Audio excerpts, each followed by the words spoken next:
Rooftop like we bringing 88 back. Raised in the era when Reagan was president. It's like we going back in time now. With a style unlike yours. See it?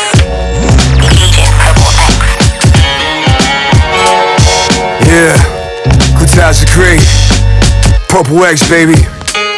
I'm from the golden era, late night, scary hours. Montero Jeeps, leather seats by Eddie Bauer. Butter soft leathers, we screw facing whoever. Switchblades of bubble goose, scatter your feathers.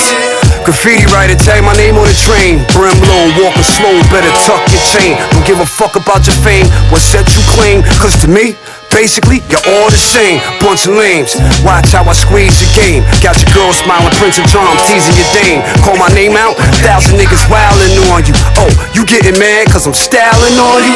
Rooftop like we bringing 88 back. Raised in the era when Reagan was president. It's like we going back in time now. With a style unlike yours. See it? Pants sagging, stepping out the Benz wagon. The main attraction, never lacking the lollygagging. Everybody asking who this new cast so lyrical. Cool times are great, son, boom bap general. I set it off like an automatic weapon. No half-stepping, battle kid, no ass betting. I'm a threat and a promise, I'm just keeping it honest. Spit bars that'll knock you unconscious. Hip-hop in the flesh, it's hard for me to mask it. Sell to Adidas and graffiti jean jackets. Fat dookie cables, gold fronts and Kangles. Taking Mac out photos, flicking from all angles. A real MC, cool times are great. Snatch your favorite rapper, throw him over the gate. It's like we going back in time now. Rooftop like we bringing 88 back. Raised in the era when Reagan was president. It's like we going back in time now. With a style unlike yours. See it? I'm smacked, damn a nigga hungry. I don't know what to eat, but damn I got the munchies. I'm smacked, damn a nigga hungry. I don't know what to eat, but damn I got the munchies. Damn I got the munchies. Damn I got the munchies. I'm smacked, damn a nigga hungry. Damn I got the munchies. Fat stoner with the appetite for life, for tattoos and Mike and Ike's, fast food and pasta night. Came back to life from this food coma. Let my stoner vibe hit your cortex from the aroma. Grapes from Sonoma, sit in my wine glass. Lazy joint chiefs got the recipe sauce and plus the gravy. Who loves you, baby? I got this 20 twin, guaranteed to get the munchies when the chronic sinks in.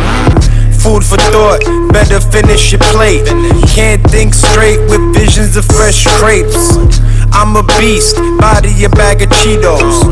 Orange fingerprints cover all of my pre-rolls. I'm smacked, damn a nigga hungry.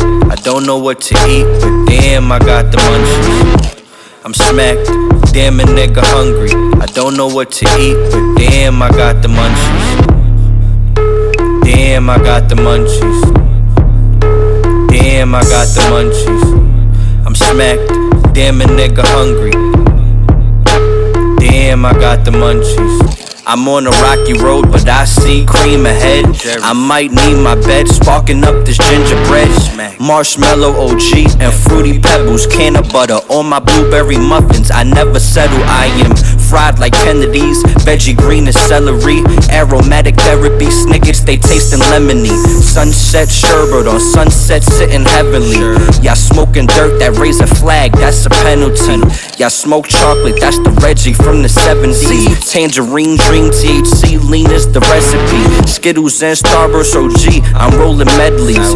I need flavors just to make these stoner melodies. I'm smacked, damn a nigga hungry. I don't know what to eat, but damn I got the munchies. I'm smacked, damn a nigga hungry. I don't know what to eat, but damn I got the munchies. Damn I got the munchies. Damn I got the munchies. I'm smacked, damn a nigga hungry. Damn I got the munchies. Frosted flakes, French toast up in Cali. Eat strawberry butter on the side, eggs in between, pancakes stacked to the sky. The coffee black and sweet. This only the wake and bake. Imagine how the lunch be. 5-star. I'm talking 4 ciphers later. Catch me at the pizza shop 4 slices later. Had to add the chicken plus the cheese and extra layer. A gang of garlic knots hit the spot, now I'm laid up. weed naps, waking up to weed snacks, edibles kicking in, feel it in my kneecaps. Appetite different after about 3 dabs. Candy Crush ain't no games when we hangry in the lab. I'm smacked, damn a nigga hungry. I don't know what to eat, but damn I got the munchies. I'm smacked, damn a nigga hungry. I don't know what to eat, but damn I got the munchies. Damn I got the munchies. Damn I got the munchies. I'm smacked, damn a nigga hungry. Damn I got the munchies.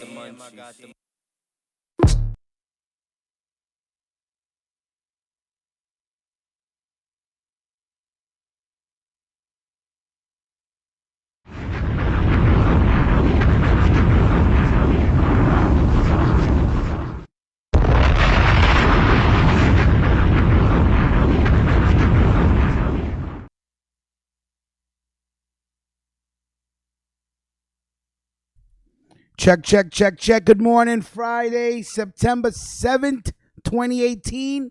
Freestyle Friday. Good morning, and fucking good morning. I hope everybody's doing well. Finally made it to the end of the week. Payday for most of us. Just got to get to 3:30, 4 p.m., and the weekend is here, so I hope everybody's ready. Good morning, and I want to say salute to everybody that's in the room. Thank you for joining us this morning, Freestyle Friday. This is your host, Big Rich, listening to R&R Live listening to Waking Up with Ruckus on R&R Live on YouTube. And thank you for being here. You could be fucking anywhere, but you're here, so salute. Great show yesterday. I got a lot of great feedback. Salute to Mills. Salute to Clark. Hey, and that is exactly where I want to take this show. Exactly. If I got to do it by myself every day, I do it by myself every day. I do the best I can do. But that is exactly where I want to take this show. I want co-host 347-299-5086. Good morning to you, Ron, Blue Label Media. Salute to everybody. Yeah, so that's where I want to take this show. I want to be able to have other co-hosts. And the show went on for almost, damn near 12 o'clock? Great show, man. I'm not, if I got nothing to do and we have quality content and there's a good vibe going, I'll stay on the air. Not a problem. Of course, we all know yesterday, Burt Reynolds dead at 82.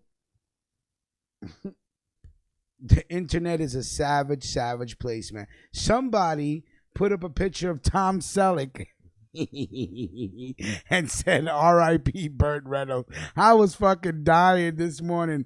And salute to Kevin Terry. I got to just say it right now, KT, if you're listening or you're not, or you catch the recap, I don't know. But salute to you, sir, with all those memes that you're making with the Just Do It ad. Them shits is funny, man. He made one on me talking about deep frying my nails before I eat them and streamlining gravy. I was fucking dying. You got Jaquan, you got Bonnet, you got Lansky, you got Star. Salute to you. Them shits are hilarious. I reposted every one of them, sir, and I gave you the credit. You can see there, repost by KT. Kevin Terry. If you don't know who he is, go find out. This guy is the master of memes. Well, at least one of the masters. There's a whole bunch of meme artists out there. Cali Connected, KT, and others, But, yo, them shits, what you're doing with the black and white pictures, KT, are fucking hilarious. I just, But anyway, Burt Reynolds dead. For those of you that don't know who Burt Reynolds is, find out. I'm not going to sit here and waste over 4, 5, 10 minutes telling you who Burt Reynolds is. Smokey and the Bandit. If you ain't seen that movie, go see it. Boogie Nights. If you ain't seen it, go see it. I remember watching Smokey and the Bandit as a kid with my grandmother. We were cracking the fuck up. Funny movie. Very funny movie. Burt Reynolds, a Hollywood icon, I guess, in the eyes of Hollywood. Did his thing, died of a heart attack, and hey, didn't really look that good anyway. He looked old. He looked old. Burt Reynolds probably lived one hell of a rock and roll life, right? But, yeah, dead at 82, star of Smokey and the Bandit. Boogie Nights. Boogie Nights was a crazy fucking movie. I remember that movie, Boogie Nights. Burt Reynolds was in it as a director, right? The owner of the porn, whatever, little crew of porn stars and porn production company. Boogie Nights was just like, a weird movie, but a good movie too. I enjoyed that movie. Good movie. So yeah, salute to you, sir. May you rest in peace. And thank you for those two movies. I really not a really big Burt Reynolds fan, but of course we all know about Burt Reynolds, especially for those that were raised in my generation and in their 40s. We all know who Burt Reynolds is. Burt Reynolds was doing it up in Hollywood, right? So good for Burt. Lived a great life, Died in Florida, if I'm not mistaken, of a heart attack, age of 82. Is I don't know when he's gonna be buried or nothing like that, but hey, it is what it is, So this morning I was listening to other talk shows in the morning, like while driving around in the morning, going to the gym. And you know what? I gotta just say one thing. Yeah, granted, of course they're getting checks and they're getting millions of dollars, but you know what? They can't say what they want to say. They can't. I was listening to a show this morning. They were talking about the Nike ad and all that shit. And of course, everybody, genius. But they leave it there, you see. They're not allowed to say, fuck Nike, fuck Michael Jordan. They're not allowed to say that. They can't really speak the truth. But all they could say is, oh, genius move by Nike. Genius move. And I'm like, okay, but I'm waiting for the rest, We discussed it yesterday. No need to repeat what we spoke yesterday. But basically, Nike ain't doing this to help anybody. Nike doesn't give a fuck about anybody in the hood. Now, they can't say that. And I'm sitting there and I'm waiting. I'm like, well, you're going to call them geniuses and stroke their cock and stroke their ego, pause, but you're not going to say, who's the only person winning in this whole campaign? It's not Colin Kaepernick. And it's not the families of African-American males that have been beaten or shot by the police system, brutalized. No. The only winner here is Nike, and I'll prove it to you, okay? Guess how much they made in one day after the ad started rolling?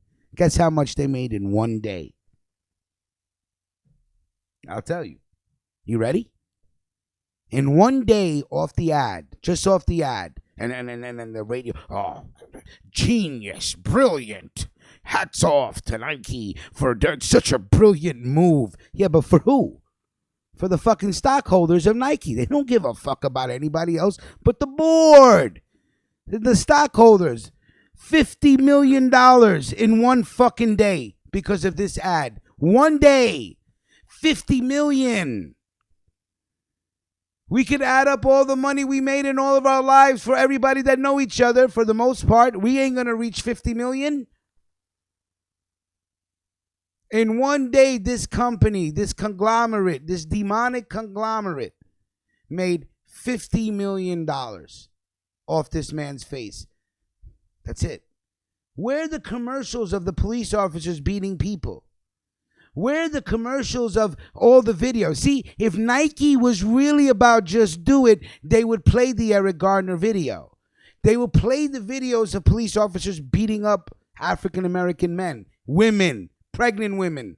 Where's the videos of the officers tasering pregnant black women? See, just do it, Nike. Just do it. Believe in something and be ready to lose your boards and your profits. No. Nike's going to say, believe in something even if you lose everything. Except for us, though. Except for Nike. We only believe in profit. We can't march with you. We can't go to the precinct with you. What are you talking about? We got board members to satisfy. Every fucking radio station, I went to 1, I went to 2, I went to 3, I went to 4, I went to 5. Genius. Nike's a genius. Oh, they're geniuses. Like, oh, what a great idea. What are you fucking sycophants? You're getting paid millions of dollars to fucking lie to everybody. I fucking love independent radio. I woke up this morning and after I was talking to Jaquan, of course, me and Jaquan always talk. That is my older brother. Thank you. We started laughing last night at some shit. Woke up this morning, continued laughing. After I hung up the phone, listening to the radios, of sitting in my car, smoking my spliff, minding my business. 1 station, Nike's a genius. 2 station, Nike's a genius. 3 stations, Nike's a genius. 4th station, they're brilliant. What fucking brilliant marketing. Yeah, but who wins in the end? Who wins? Nike wins. They don't give a fuck about Colin Kaepernick. They don't give a fuck about anything else. It's the bottom line. It's the hey, we got a board to answer to. Fuck is you talking about? Show the commercials of them getting beaten up. Show the commercials of them getting fucking tasered. Show the commercials of them not doing nothing and getting fucking jumped upon, pounded on. Then I could say you believe in fucking something and you're willing to lose everything. Then I could say that you're fucking standing with us. You're not standing. 50 million in one day. In one fucking day. You know how long it takes a family to sue a police department and sue the city and actually get something back? 50 million in one day? It takes 5-6 fucking years for them to sue and win and this and that. Oh, I read an interesting article the other day that New York City Police Department have paid out over close to $400 million in lawsuits against the NYPD. 400 million. Now just ask yourself, how many of these commercials are going to actually make police officers think twice before beating on a young teenager or tasering a young teenager? Chicago is now implementing a system where all police officers have to write down and report every time they point a gun at a citizen. Every time they pull their gun and point at a citizen, they have to report it. They have to write it down. What time? What was the situation? Why'd you pull it out? But most importantly, what was the ethnicity and the color of the person you pulled out your gun on? I don't know if that's going to solve anything. I don't know. Maybe what they do is they do these things because 85% of the people out there that actually listen to these bullshit radio stations are as dumb as the fucking host that hosts those radio stations. So they go, oh yeah, so now we're going to do a report on police officers pointing guns at people and they have to fucking be, they have to be responsible for who they fucking pull it out, who they pull out their gun on. Responsible. I just told you, New York City, just $400 million in fucking lawsuits. They don't give a fuck about responsibility. They're ready to fucking pay. They have a police benevolent association. They have funds. If Nike would have came out with fucking commercials, you got commercials of handicapped people fucking playing basketball, one-armed football player, a swimmer missing 1 foot. Just do it. Believe it. Fuck all that shit. You didn't choose Colin Kaepernick because he's physically fucking disabled or handicapped. You chose him because he stood for social injustice. So now what are you going to do to match that? You're going to show commercials of fucking people and teenagers playing basketball. I mean, people in wheelchairs playing basketball. That's great. But that's not what this movement's about.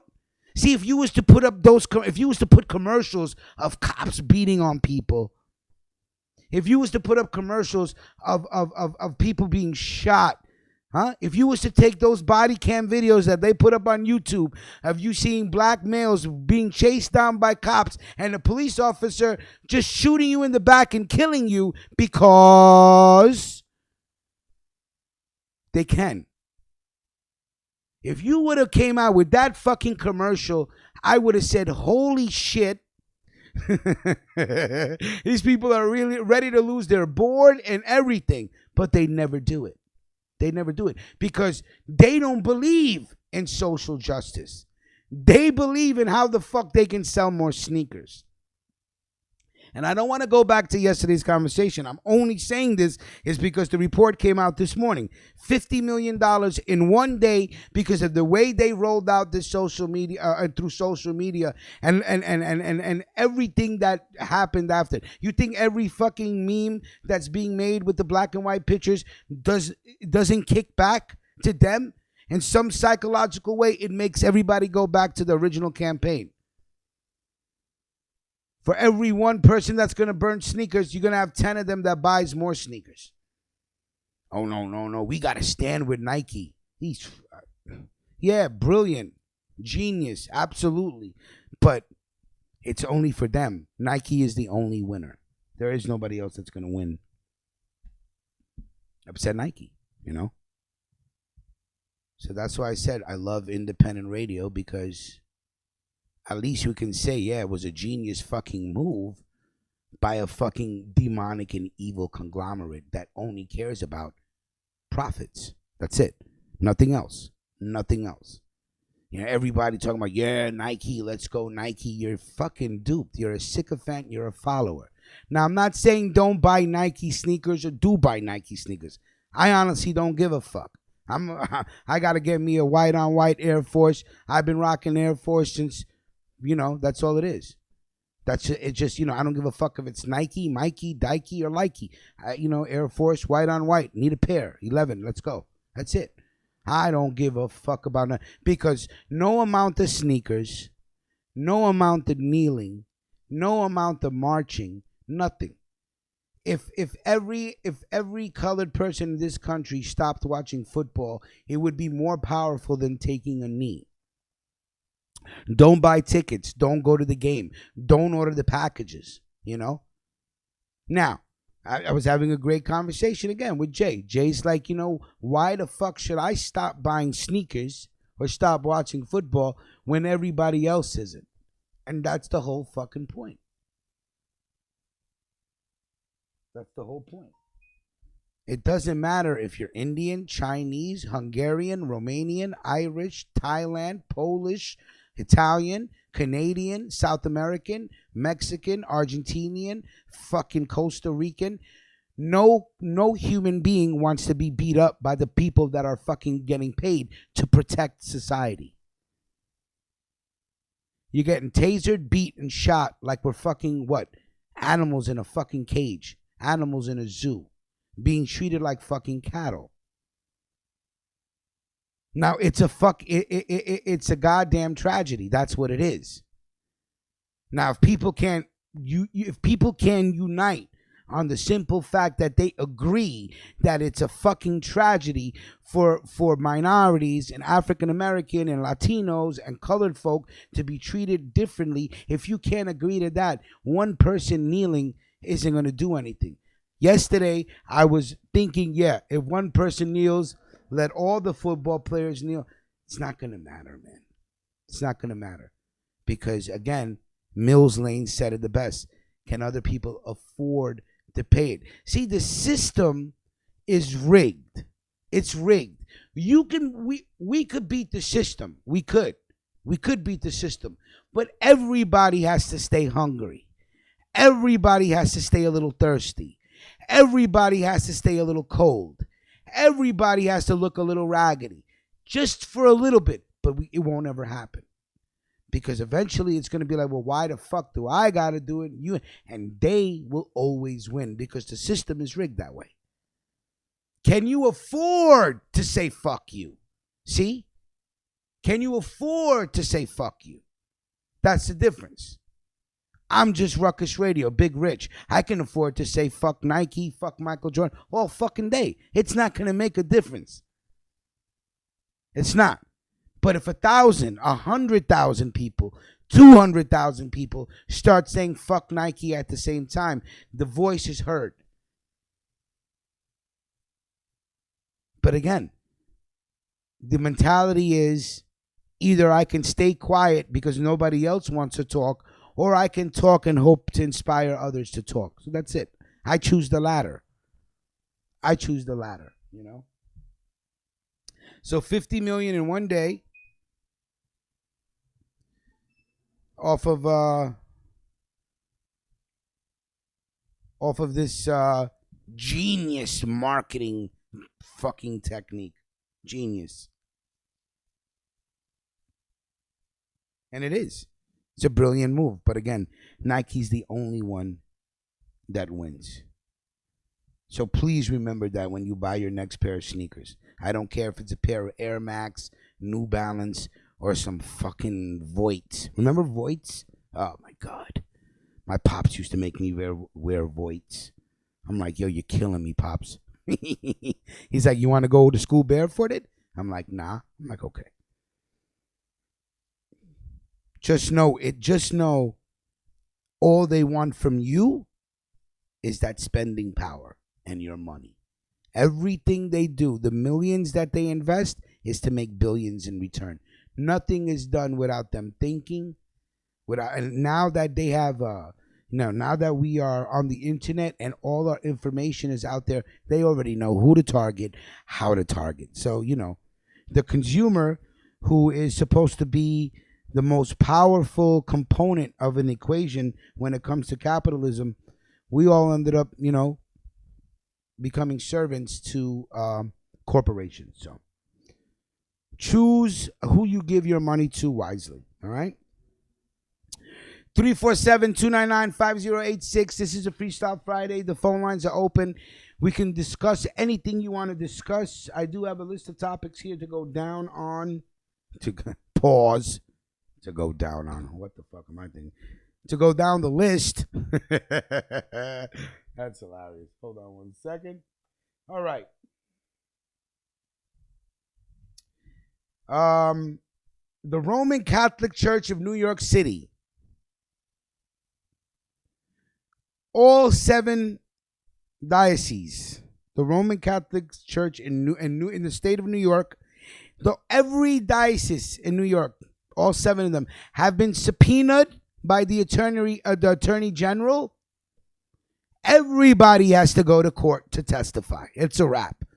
What my boy Sean did in Pennsylvania and is now spreading to New York. And salute to Sean. I spoke to him last night. I'm trying to get him to call up. They flew him into Pittsburgh this morning to shoot a commercial. And they're flying him back this afternoon. And he gave me some real good news, okay? And I asked him if I could say it on the air, and he said absolutely. There has been another survivor, a survivor of these priests that were abusing children. A survivor has been secretly audio taping every priest he has talked to in the past 2 years. Now, I can't say any more, but when this report comes out, and it will, it's fucking crazy.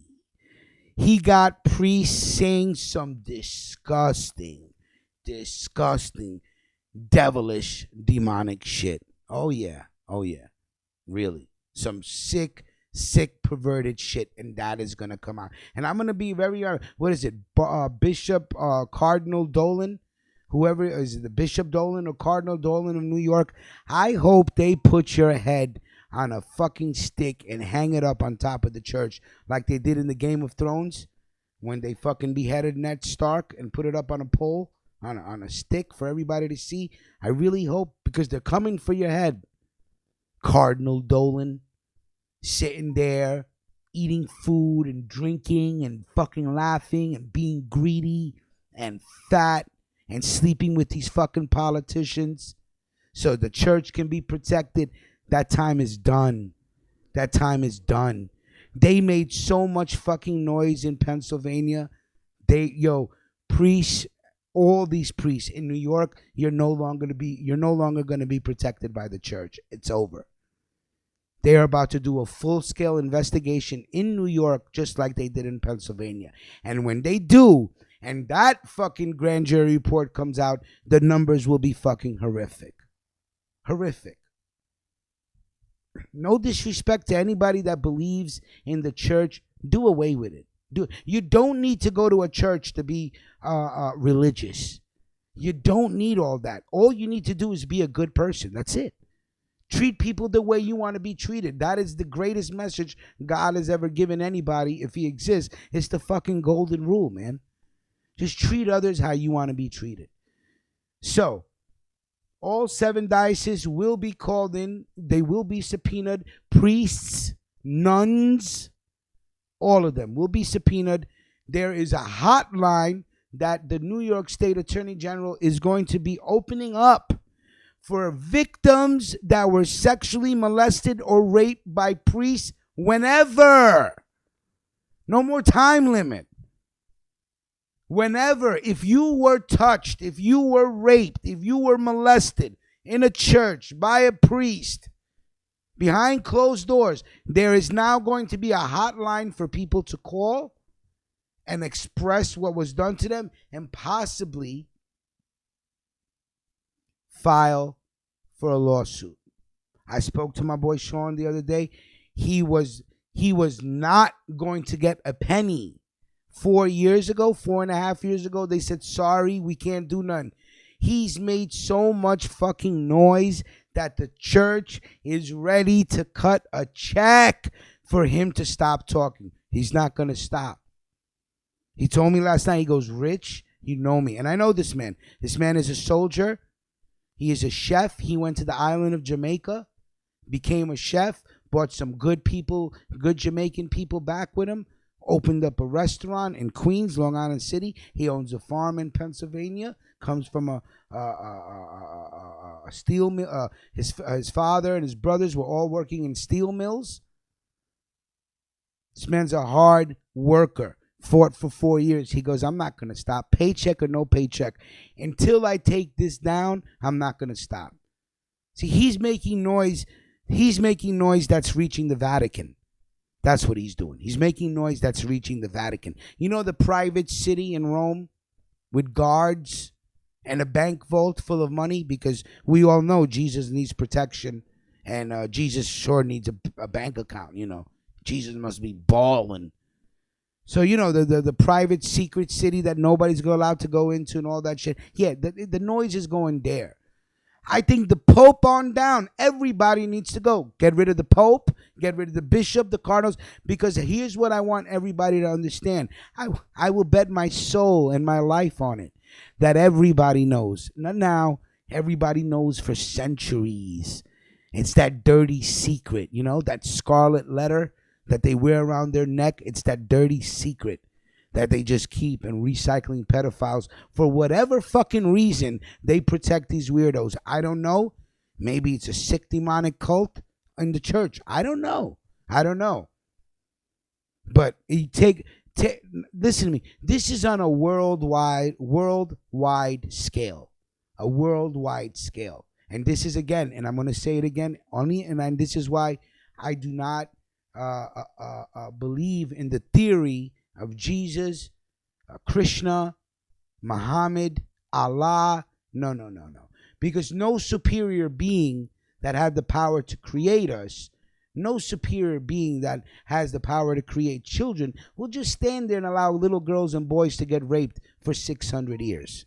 No. Jesus is an absentee God, just like Krishna, Muhammad, Allah, or Hanuman. There's like, well, how many gods are they in Indian culture? Like over 200 gods. Every one of them, I'll call them out. Shiva, Krishna, Ganesh, Maheshwar, where are these gods? You know, where are they? When there's little girls in India being raped and then set on fire. For what? What did this 11-year-old girl do to deserve a group of fucking cavemen, disgusting fucking Indian human beings, to rape an 11-year-old girl and then set her on fire? So then I ask you, where's Krishna? I go to my mom. I go, okay, so why didn't Krishna intervene? Oh, well, that's not how it works. Fuck out of here with that shit. Take away the Pope on down. Get rid of them all. Get rid of them all. Get rid of everybody. You're all a bunch of sickos, freaks, whatever you're doing. I never met a man that grew up and takes the cloth, and you want to sit there and say, well, I don't have lust. Fuck out of here. You don't have lust. What are you, fucking blind and deaf? What are you, crazy? I used to ask the priest that in the 6th grade, well, what do you do when you want to be with a woman? Or a priest don't want women? What are you talking about? So you got a bunch of homosexual priests that joined the church and joined the church because they don't want to be with a woman in the first place, and then you got 30 years of sexual misconduct and molestation. You have boys that grow up to men, and then fucking as men they got to be like, yeah, you raped me, man. You don't remember that? In the house of God. Let me tell you something. if I really, really wanted to say what I wanted to say, the station would probably be shut down. Because when it comes to things like this, when it comes to evil like this, like the government, the military, the church, when it comes to evil like that, my inner thoughts are completely radical. Completely radical. I say annihilate everything. Get rid of everything. I was in the 6th, 7th grade asking my teacher, why the fuck do we got to get up every day and salute the flag? I don't understand this. I don't understand this. Why are we saluting this piece of cloth with colors on it every single day? I pledge allegiance to the flag of the United States. I don't even fucking remember it anymore. That's how long it's been since I pledged my allegiance to a piece of cloth. I pledge my allegiance to my friends. I pledge my allegiance to my family, to my girl, to my brothers. That's who. Why the fuck am I going to stand there like a drone and pledge my allegiance to a flag? No disrespect to those that love the flag and believe in the flag. You have a right to like whatever you want. Me, I saw the injustice when I was in the 7th grade. I said, whoa, what is this? What is this? And as I got older, I asked more questions, and I asked more questions, and I asked more questions. And finally, I took a class in college called Modern World Imperialism, and I said, what the fuck? I've been duped. My teacher, my 7th grade teacher, lives right around the block from me.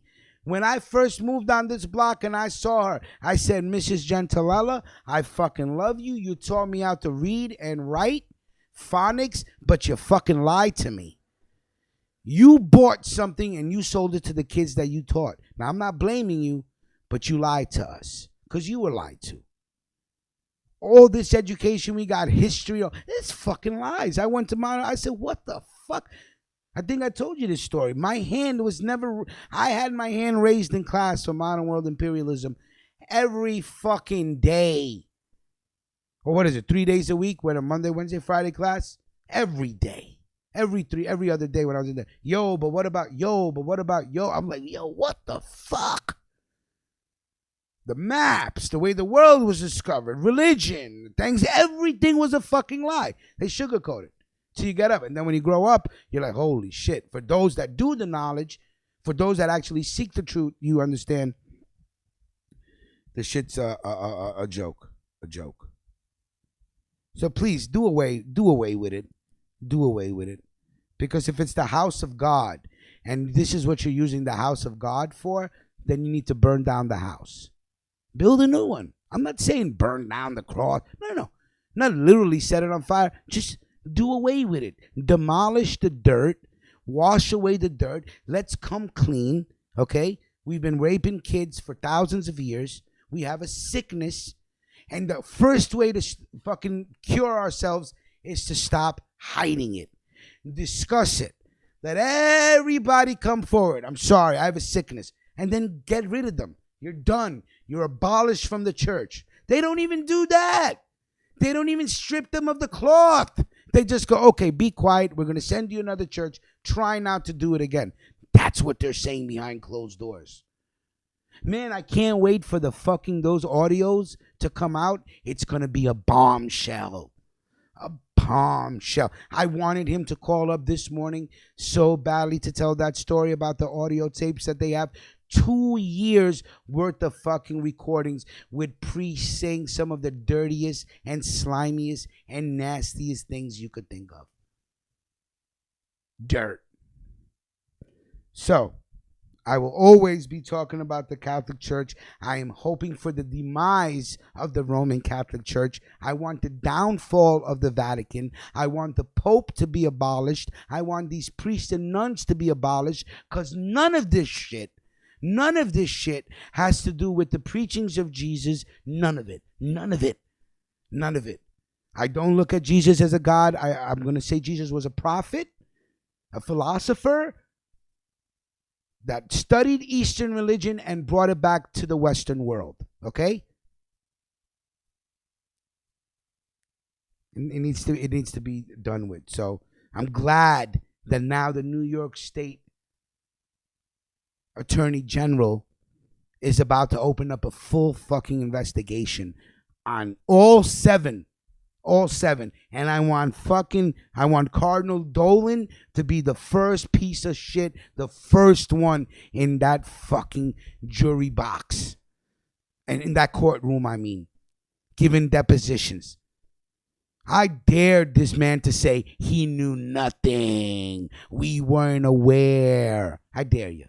I want them to take your head, put it on a fucking stick, put it on top of that church, nice and high, for everybody to see. Everybody. Cross that out. Drink of water real quick. I don't believe in organized religion. Soon as I realized what religion was, I said, no, you could keep that done. It's a form of separation. Now, you can have a belief system because you have to understand, before the world was discovered, what were the two things that people had in common? A form of language and a belief system.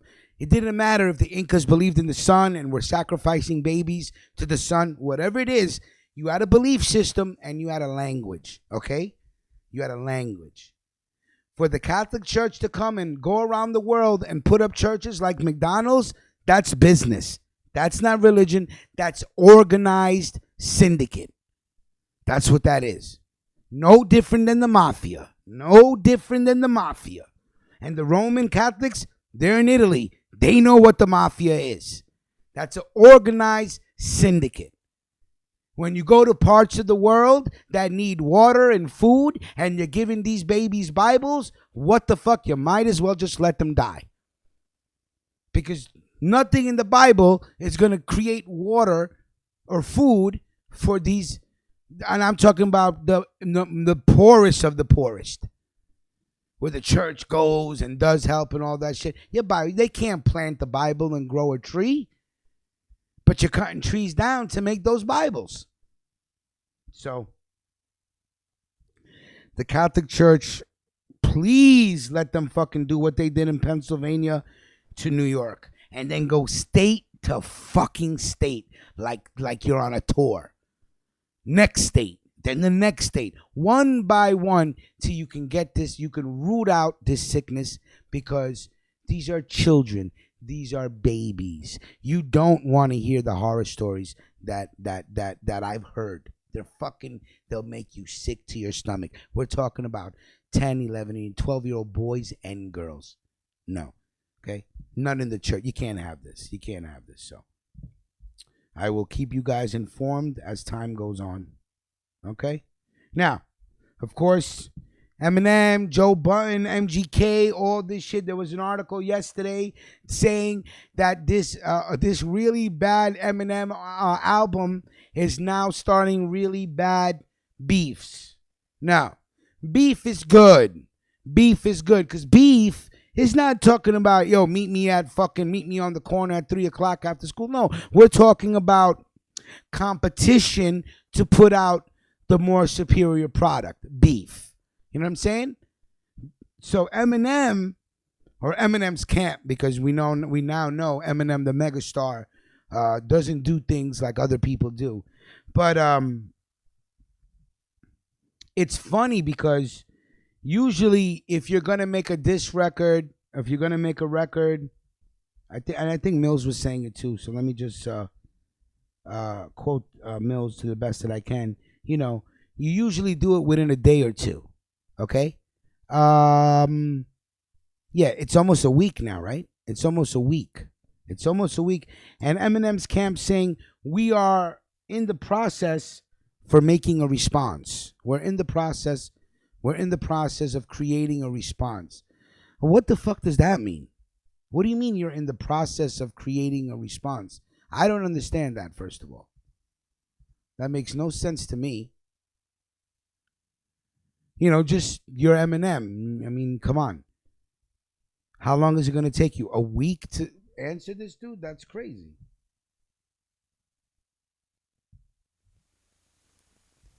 But he is in the works, and he is making a response. And listen, I'm like you. I can't fucking wait. I'm gonna tell you right now. If it's just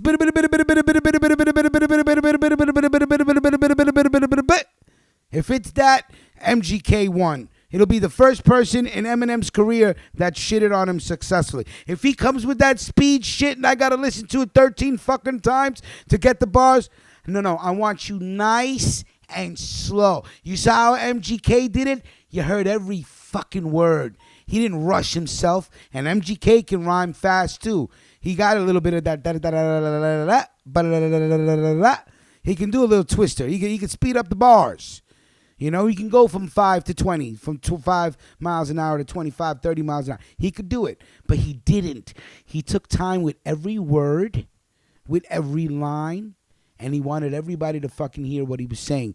So I hope, Marshall Mathers, you come back in the same way. Because I swear to God, if you do some fucking rap god shit again and come out with a rap god diss, I'm going to tell you right now, I'm going to be the first one to say garbage, trash, basura. What day is garbage day? Tuesday? Put the shit out to trash.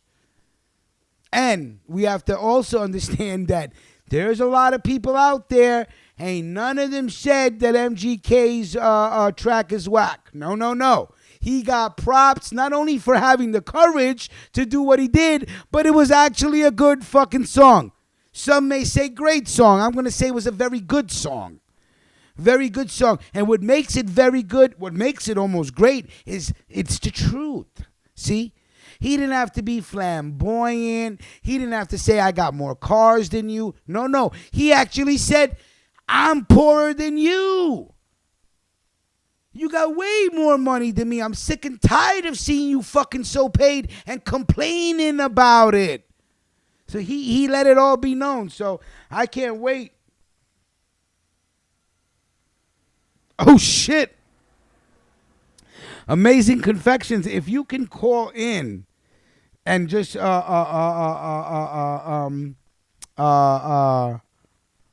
about that, because that's big. I did not know about that. I did not know that independence gay law was overturned. I had no clue. No clue. There is a very big homosexual population in India, and here's why. We have the second most largest population in the world. Okay? We're right behind China. And India ain't telling people how many kids to have or not have. You have truckers driving trucks at night, stopping off in villages, sleeping at whorehouses, and every stop they go, they impregnating chicks. I think at one time there was such an epidemic for HIV in India that every 9 seconds an Indian person was getting positive, was being diagnosed with AIDS, HIV, I mean. Every 9 seconds, because the truck drivers would drive in one village, shoot up the club raw, get contract the disease, and then in every village this dirty truck driver goes to, he's having sex unprotected. It's rampant. You know the movement they had to do? Because there's no infrastructure in my company. In my country. You have extremely rich, extremely poor, and the majority is just in between.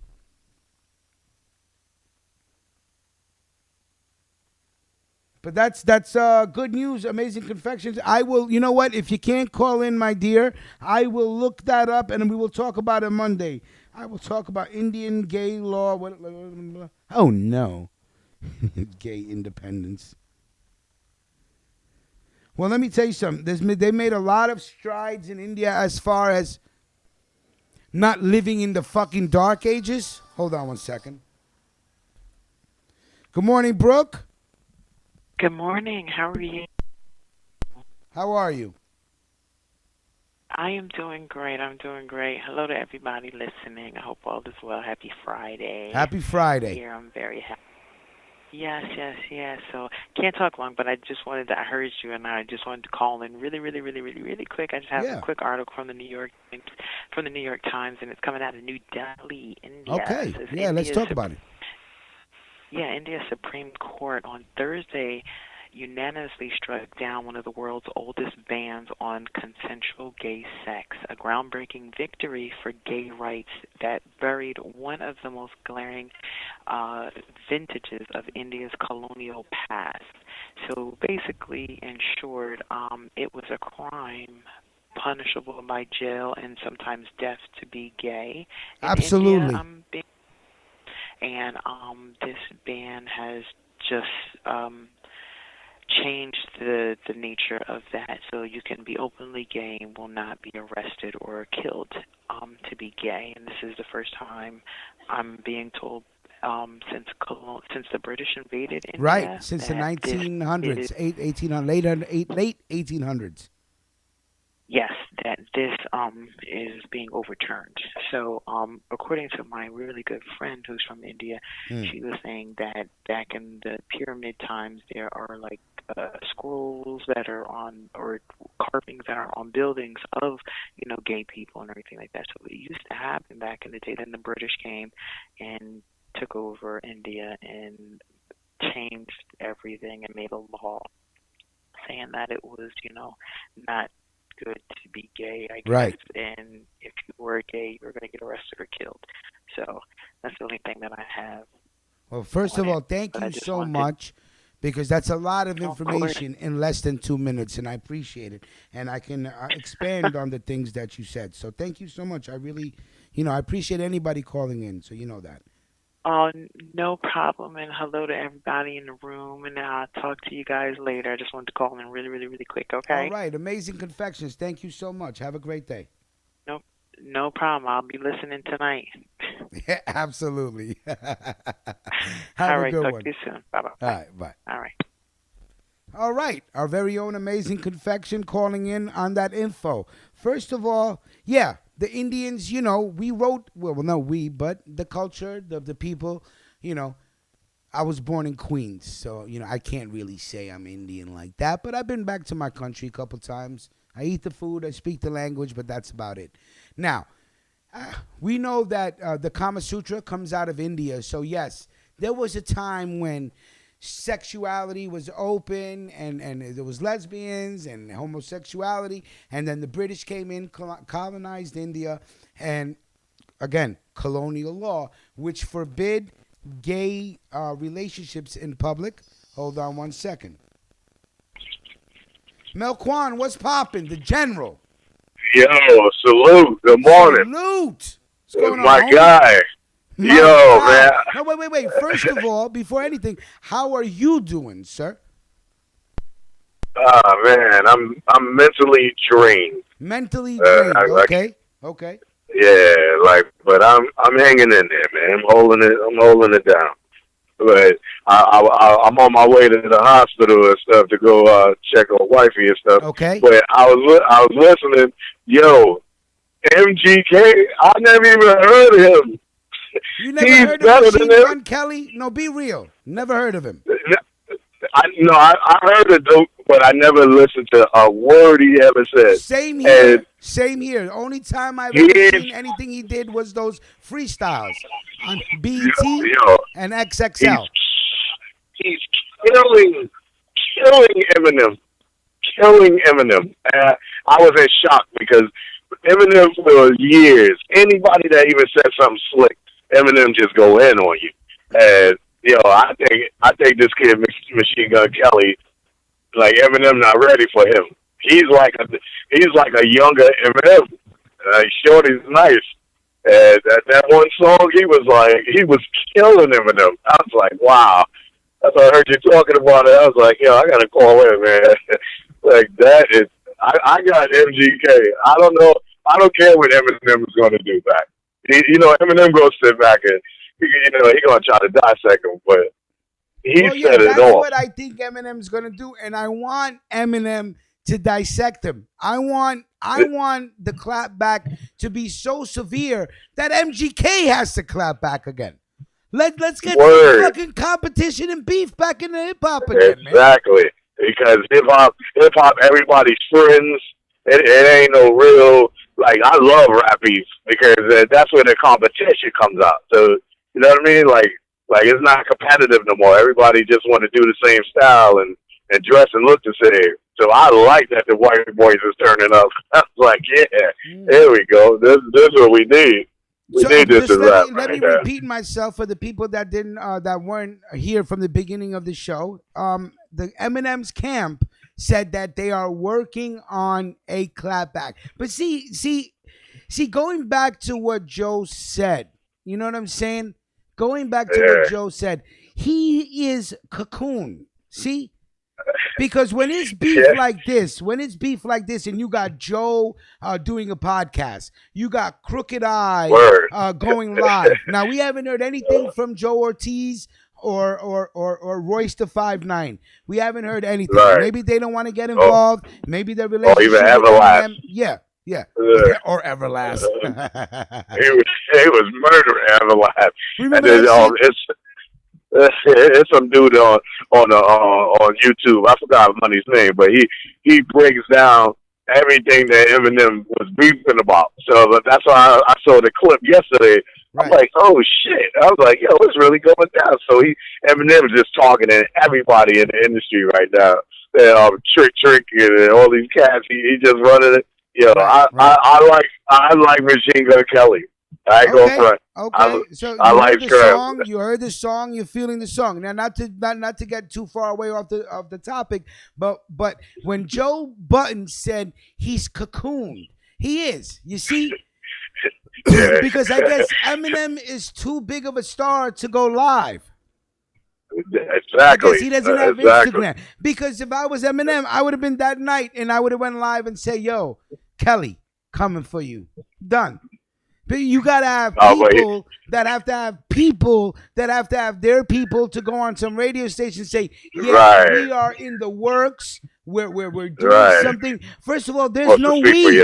There's no we. There ain't no we. You're supposed to go at him. Producer. That's it.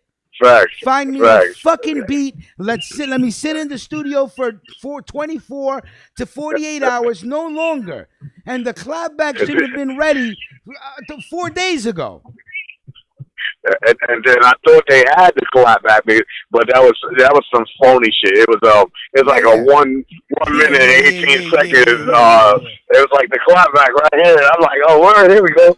And that wasn't no clapback. That was just some freestyle that they just threw out there. But I can't wait for the full clapback. Yeah, I'm kind of Eminem is nice. YouTube game now because you have people that'll post up clapback by Eminem, and then you open it up and it's not. They just want the view. Clickbait. They just want They just want the view. Word. I'm like, I live and I learn. I want the real clapback so I can really hear them get it in. Because Eminem is nice. I don't care how old he is, but I like that verse. He said, Machine Gun Kelly was like, "Yeah, you're 46. All you do is sit at home and go in the studio and just yell at the mic." He's like, "Yeah, we both single fathers." Yeah, let's talk. And, he was word. Let's talk about it. Word, yo. That shit is hot. I ain't gonna front.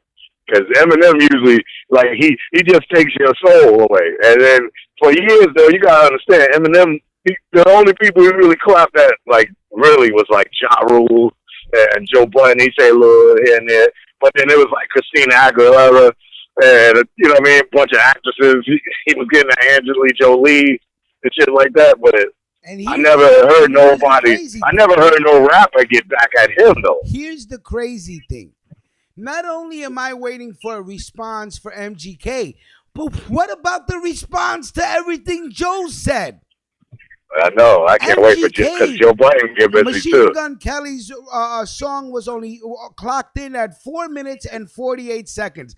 Joe Budden's podcast was 1 hour, 29 minutes and 48 1 hour. 1 hour, 29 minutes and 48 seconds of calculation and precise Jinsu knife. Fucking what do you call that? That was his clapback. He sliced him apart with on his Oh And man, then I was yo, telling them, man. and then I remember the day or 2 days before, I said, I don't want to hear that shit. I'm retired. Because I was telling Yeah. Jaquan, I was tight. I said, yo, Jay, what the fuck you mean? He gonna tell him, shut the fuck up. I'm retired. Who retires from writing on a piece of paper? I said, what did you do? You put in 60 years and you got half a pension and medical, so you can't fucking write a rhyme no more? What you mean? You got a rap pension now. But I can front though. I cannot lie, Melquan. The way Joe Button did it, I'm telling you, I don't watch other people's podcasts. I don't. Yeah. For the simple reason is I don't want to repeat what they say, or I don't want to sound like them. I want to be able to say it in my own way. You know? But I sat down and I watched that podcast and I said, yo, that shit is crazy. For people that were wondering in the past 10 years, what's going on with Slaughterhouse, with Eminem, he brings so much light to and again, a lot of people in the chat room was like, well, Joe didn't even say anything we don't even know. Of course, Joe didn't say anything that we don't already know, but at least he confirmed. At least he confirmed stuff. We can sit here and say, Shady's slipping. But why is Shady slipping? Why did Slaughterhouse first album turn out to have fucking hooks and R&B singers on it? It should have been straight bars. But you gotta do one thing to get to the next step. So I guess that was just he threw that out there. And then let me make a correction. Jaquan said the podcast was 3 hours long. Jade, what I got on YouTube clocked in at 1 hour 29 minutes. So perhaps I didn't see the whole thing, or perhaps what they put out on YouTube was the condensed version. I'm not sure. But I did not see it. There's no way I could sit there for 3 hours. That wouldn't happen. And then again, I told you, his co-hosts bother me. They're like, they don't have their own opinions, They're like afraid to have their own opinions, and anything Joe says is right, and they have to agree with him. So they be yes bossing up there. Yeah. Big time. Listen, if you're going to have yes men around you, don't even keep them on the fucking screen. Don't embarrass them like that, man. Keep them off the screen and let them be in the back someplace. Yeah, Joe, you're right. Word, Joe. Talk on it, Joe. Stand on it, Joe. You got to agree to disagree. Say it ain't so, Joe. Not one of them throughout what I saw disagree with him once. And again, that's not my concern. It's just an observation. You want to hear some contrast. You understand what I'm saying? You want to hear something different. You just don't want to hear what Joe's saying and then have these two saying, yeah. So anyway, that's just my critique. But Eminem. Eminem is he better get it. He better come back strong. He got his peoples to tell his peoples to tell his peoples to tell the audience to tell us that Eminem is currently working on some. Come on, man.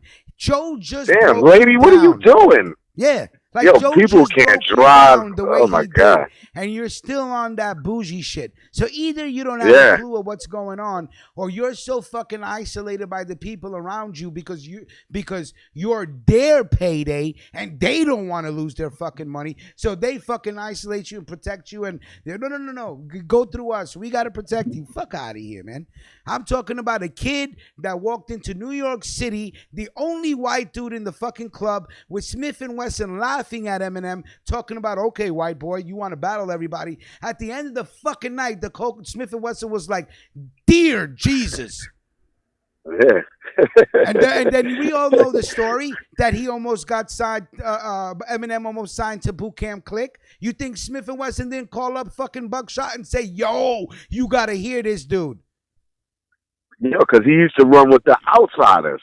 Him there you and go. Rod Digger. Talk about it in Jersey. There you go. In Jersey, word born. So like Eminem, that's how I first heard about Eminem. I heard him on an underground mix CD, and it was him. It was something about the Outsiders. It was him and Rod Digger. Like Busta Rhymes was like talking on the joint, and I was like, yo, who's this white boy? And then he started spitting. I was like, yo, Shorty's nice. Yeah. And then him and Rod Digger, that's when I started really following her movement. And I was like, damn, they pretty good. And then all of a sudden he just blew up. And I was like, all right. And Dr. Dre just grabbed him up, and then it was a wrap. Yo, this lady driving next to me cannot drive for nothing. Can you get out of here? Yo, pull her over. Say it's a citizen pullover. I gotta write you a citizen's ticket. Oh my God! Like, please, miss, just go in that lane. Go over there. But man, I just wanted to. Oh, and one more thing before I hang up. Ooh, no, India. I didn't know India had such a gay. I was like, what? India got it popping out there. It's like Times Square out there.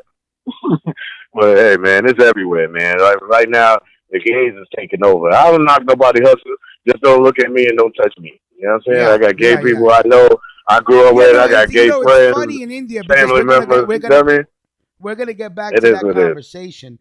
But in India, there is a huge population of men that cross-dress and like to dress up as women.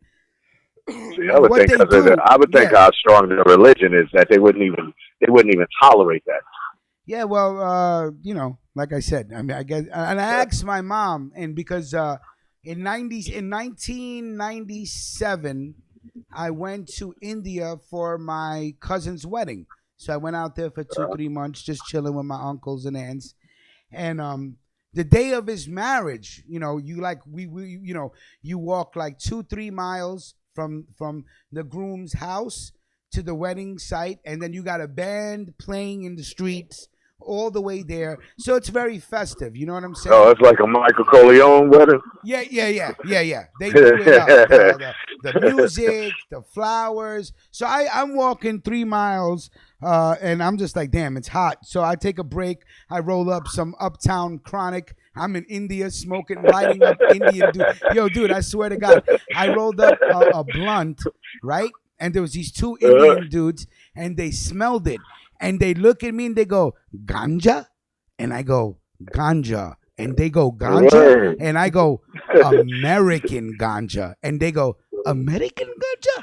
I go, American ganja. Yo, all 3 of us is smoking on some fucking Uptown Chronic from 138 in Broadway. Yo, these dudes were high, man. And I'm like, yo, I'm from Queens, New York. I'm going to my cousin's wedding. And they're just sitting there like, American ganja? I go, yo, I know, they high like, holy shit. That's an American grown, baby. Yep. Oh, man. That shit is crazy. I went to India. Let me tell you something. No disrespect. It's a poor country. It's what they call impoverished, overpopulated, no infrastructure, right? So I get to India. I land there. And I get out the fucking airplane, and I said, dear God, it fucking stinks. So I said, holy shit. They ain't got that America. I go into the bathroom, and then the bathroom smells fucking worse. I said, dear God, what did I do? That's why I'm like, I don't think I'll ever go to India again, unless Lila wants to go, because Lila loves that shit. So I may have to go if Lila wants to go. But I don't think I'm ever going back to India. So, yeah, because I don't really have any more family there. Most of them are here. So, and plus, I don't even talk to anybody anyway. So I go into the bathroom, and I'm rolling a fucking a Philly in the bathroom. Yo, the airport smells so fucking bad that I'm walking through the airport piffing.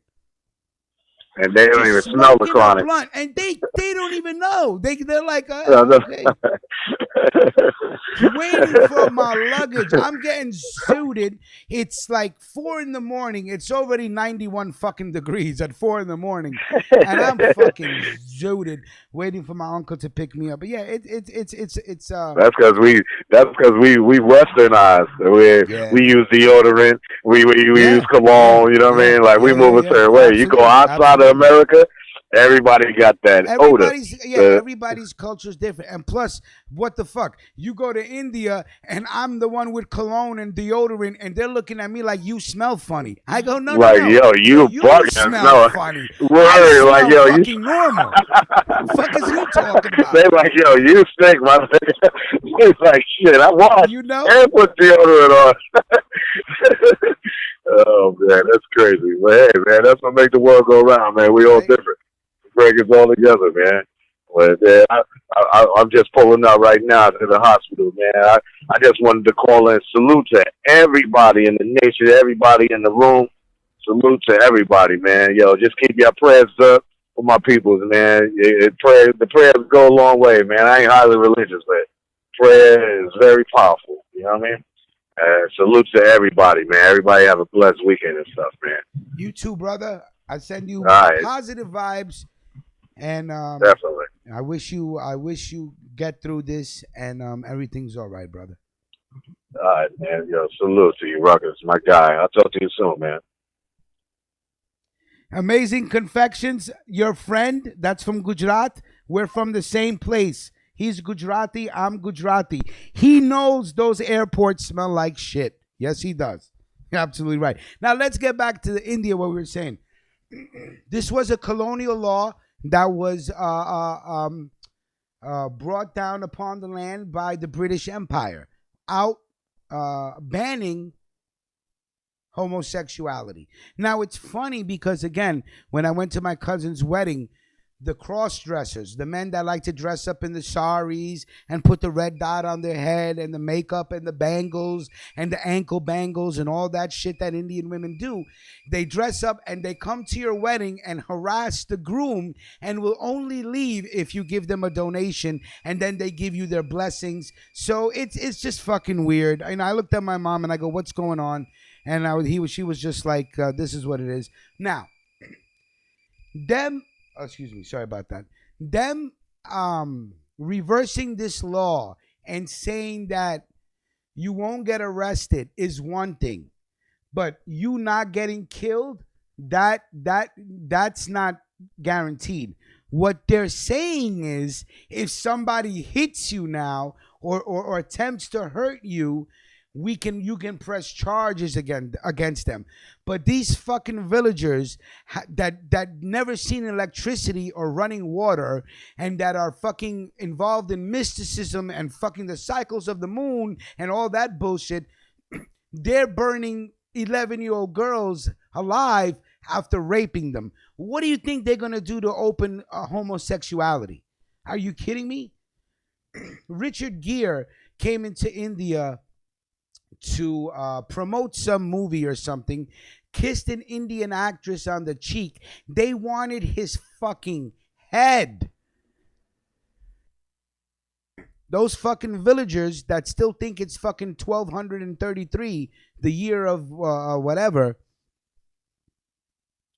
they wanted Richard Gere's head for kissing a woman on the cheek.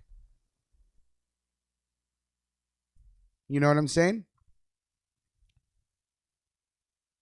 That's how backwards my country is. Or, that's how conservative they are. But again, let's not get it twisted. You have men in India, men in Pakistan that are raping little women, little girls, young women, teenagers. I said little women. I don't know if they're raping dwarfs or something like that, but you know what I mean. And burning them on fire. There was an article like 3 weeks ago. I didn't even want to talk about it. I was just like, I can't even talk about this shit. They burned this little girl after raping her, a group of men. So what do you think they're going to do to homosexuality? My country's backwards, man. I'm telling you. Brilliant people, beautiful culture, rich culture. My culture is almost 6,000 years old. That's way before the church and Jesus. We're talking about true history and culture. But the fucking way these men think is crazy. It's crazy. Now, hold on. I got people blowing me up. Hold on 1 second. Jean-Paul. Yes, I seen that. I'm going to wear. Jean-Paul, if Supermo wants to call in, anybody can call in. It's 347-299-5086. You see I got the Ruckus Circus kennel there. You see we got the door open for Supermo. So Supermo can come out of his cage and make a phone call. No problem. No problem. What am I going to do? I'm not going to call you back, Supermo. I'm not spending the money to call international. But if you want to call in, sir, and bless the show with your presence, please feel free to. 347-299-5086. Anybody that wants to call in, call in. No problem. We could talk that shit. It's a Friday morning freestyle.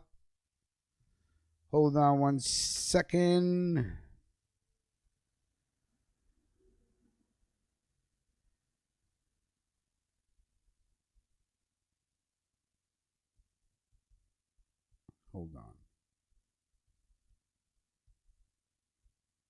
All right, sorry about that. 347-299-5086. It's a Freestyle Friday. Anybody and everybody is allowed to call in. No problem. I will not stop. Unless it's a private call or anonymous. I don't like to be surprised, in case I want to call you back and say hello, All right, let me just, where is the banners to change? I got so many banners on my screen, god damn it.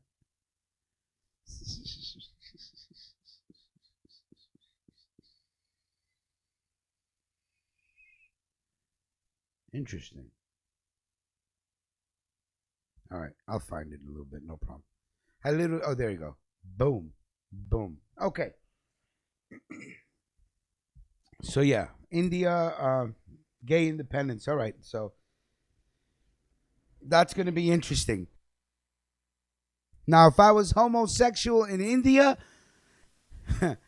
I wouldn't say a word. Oh no, I would not say a word. Them villagers will beat you with rocks and stone you to death like it's the mid ages. Medieval times and shit. The Middle Ages. But anyway, hey, if you want to talk about progress, that's progress.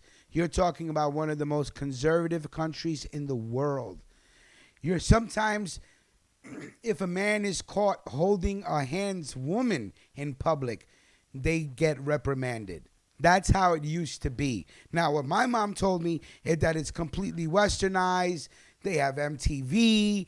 The women are wearing mini skirts. They're making out in public. Yeah, okay. Maybe in one or two, Delhi, the city, maybe Calcutta, down south, and Mumbai. But not the fucking villages. And India is made up of these little villages. Let me tell you something. There's 225 different languages in India. You have Rajasthani, Hindustani, Gujarat, Malayalam, Punjabi, Sanskrit, Sindhi. It's crazy. Can you imagine the number of villages? These villages don't have electricity. They don't have TV. They're still living life by the cycles of the fucking moon. Oh, we have to wed our daughter because the moon is going to be in the right place at the right time and this is the right sign. Never mind that the girl's 12 years old. So there's a lot of good things in my country, but there's a lot of fuckery that goes on. But again, Indian gay independence, colonial law overturned, and yeah, that is one of the oldest laws of the land. And you have to think, if we're the second number, if our population is the second most in the world, think about the population of homosexual people. That's a lot. That's a big number, man. It's a big number. So interesting. Thank you, Brooke. Appreciate that. Nicki Minaj still doing whatever she can to stay relevant. She's been in the news for the past couple of weeks, complaining, screaming, crying, doing everything he shouldn't be doing, except trying to figure out why your numbers are so low. And I think, again, Joe, great explanation. Great explanation. Y'all got used to being megastars, and the kids that were hungry came and took your plate. And now you're crying.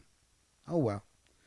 She's plans to donate $25,000 to the Cosby actor. Jeffrey Owens. For those that don't know, Jeffrey Owens was a victim of internet shaming, work shaming, as whatever you want to call it. I can't believe there's a term for it. But somebody took a picture of him looking crazy, bagging groceries at Trader Joe, and it went viral to the point where, they're like, yo, let's get him on an interview. So maybe it was good for him because Tyler Perry also offered him an acting role. It's funny, huh? You got a whole nation of grocery baggers, but all of a sudden, Nicki Minaj wants to donate $25,000. Tyler Perry is ready to offer Jeffrey Owens a role. Interesting. So what turned out as internet shaming and work shaming actually turned out to be favorable for Jeffrey Owens. Because why wouldn't an actor who's not working, why wouldn't he want an acting job? I mean, that beats being a cashier at Trader Joe. As far as the $25,000 that Nicki Minaj plans on donating, I don't know. I mean, is the man out here begging for money? No. I mean, why do you got to donate $25,000? Put him in your video. He's an actor. Give him a job. You got money to give out to people that got a job. The fuck? Give out the $25,000 to people that are fucking homeless. What are we doing here? Hey, the way these people, pick and choose who to help and who not to help, and how can I get the most PR out of this and shit. It's an interesting conversation I had, Jaquan. Talking about Queen's Flip. When I never knew who Queen's Flip was until I started fucking with the Star Show. See, that's how in a shell I am. I didn't know nothing. First time I saw Queen's Flip, I thought he was fucking hilarious. Still do. I think he's funny, man. Just everything he does is funny. Energy. But what I was most touched by and why I donate to that man's platform was because the videos of him doing stuff for homeless people. Now, I had a conversation with Jay and other people, and he was like, yeah, I said, yeah, man, Queen's Flip is a good guy, he's always doing these things for other people. And then people say, well, if he was really a good guy, why would he videotape it and show it to people? And then there was, yeah, you could say, all right, of course, he's going to gain something out of it, but who gains more? The person that's hungry, that's cold, that's getting blanket and clothes and some food, or he gets views. I don't know. I mean, I think as long as, listen, if I was homeless and somebody came up to me out the blue and gave me money and food, blankets and water, it'd probably make me cry. You know what I'm saying? That somebody would do that. But, whatever the alternative is, what he's going to get out of it, There was a video on Instagram of a man saying, and still using Queen's Flip video, and y'all have seen this because I think I posted it up. No, maybe I didn't, but y'all seen it. Of people complaining why people who do good things for other people videotape it and show the world. And then when I was talking to Jay, I say, hey, Jay, man, with all the fuckery and all the bullshit videos that go viral, why not a video of somebody do something good and go viral? And I think that's pretty much it, Nicki Minaj wants to plan to donate $25,000 to an out-of-work actor who works in Trader Joe. I mean, that's kind of you. That's really nice, but there's a lot of people that are really hungry that don't got a job that could use $25,000.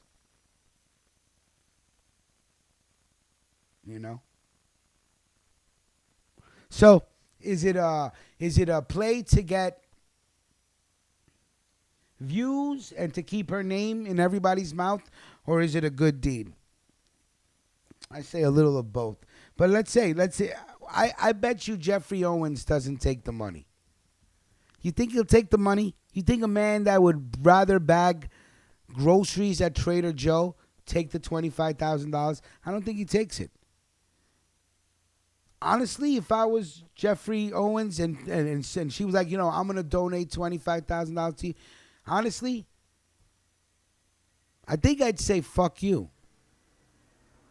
Really. I mean, you really want to help me, throw me $100,000. What's $25,000? You know what I'm saying? Now, all of a sudden, you feel sorry for me? take that 25,000 and put that back into your product and figure out why you came number 2. Fuck you doing? Gonna come out here and make me look like a fucking charity case. I would have been like, yo, what are you doing? I ain't asked you for this. Ain't nobody told you to go out there. You could have called me first. Don't put that shit out there. So maybe he says no. Maybe he goes, hey, fuck you. I don't need your money. I got a job.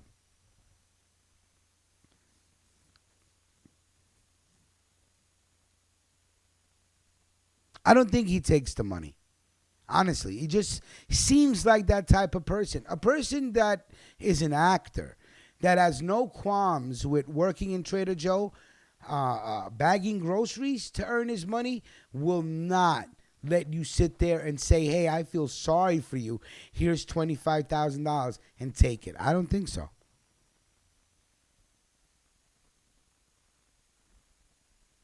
Maybe he takes it. Maybe he does. Maybe he takes it and gives it away. Who knows? He could do that. Interesting story. So the shit that people do to stay relevant, you know? Everything but put out a good product. Everything but put out a quality product. September 7th, you know what drops today? NBA 2K19 drops today.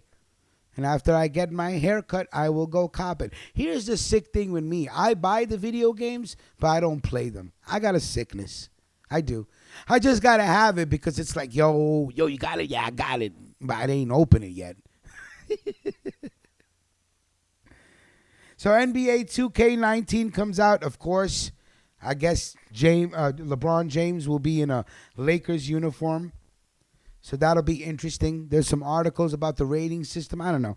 Yeah, I'm going to get it. I'm going to open it. I'm going to play it. But just like most things, I get bored very easily. And I just don't go back to it, you know.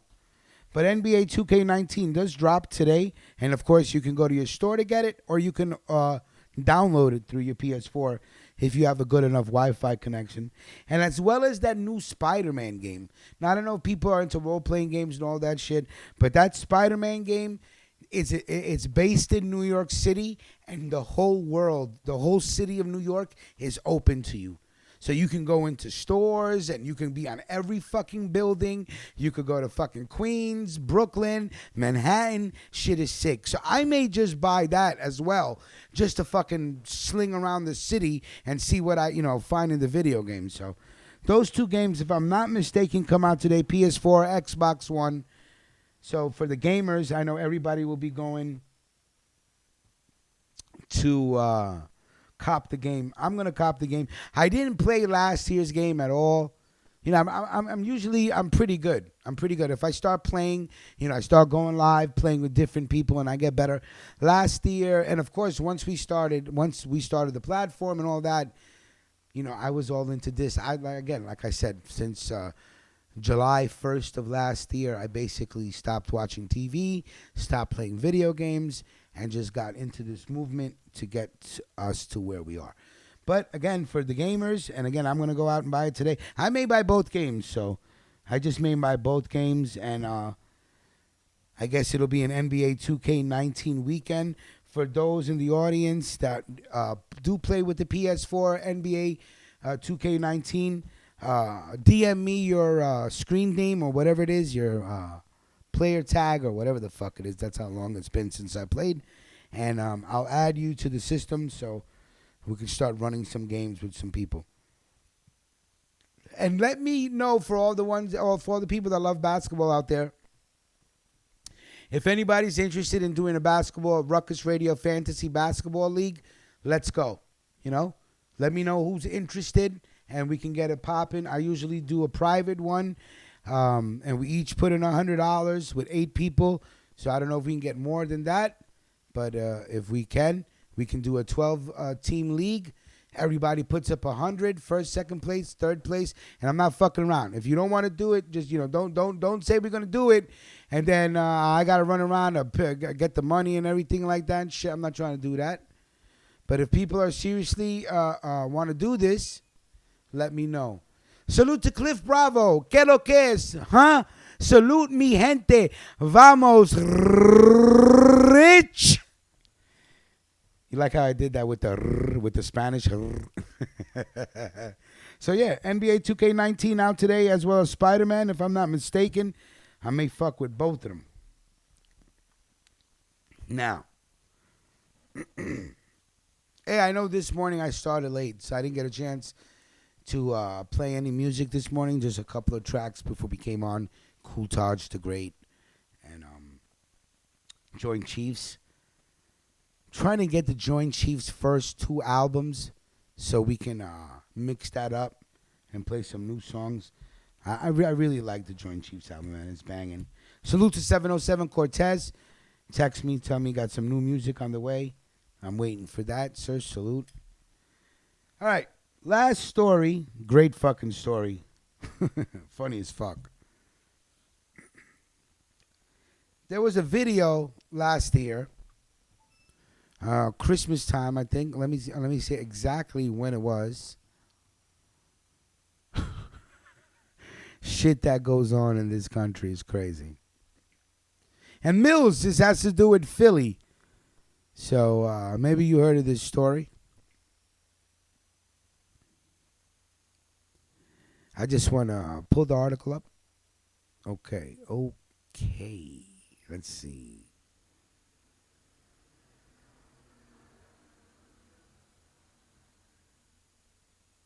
All right. Here's a story that has to deal with a homeless man in Philadelphia and a couple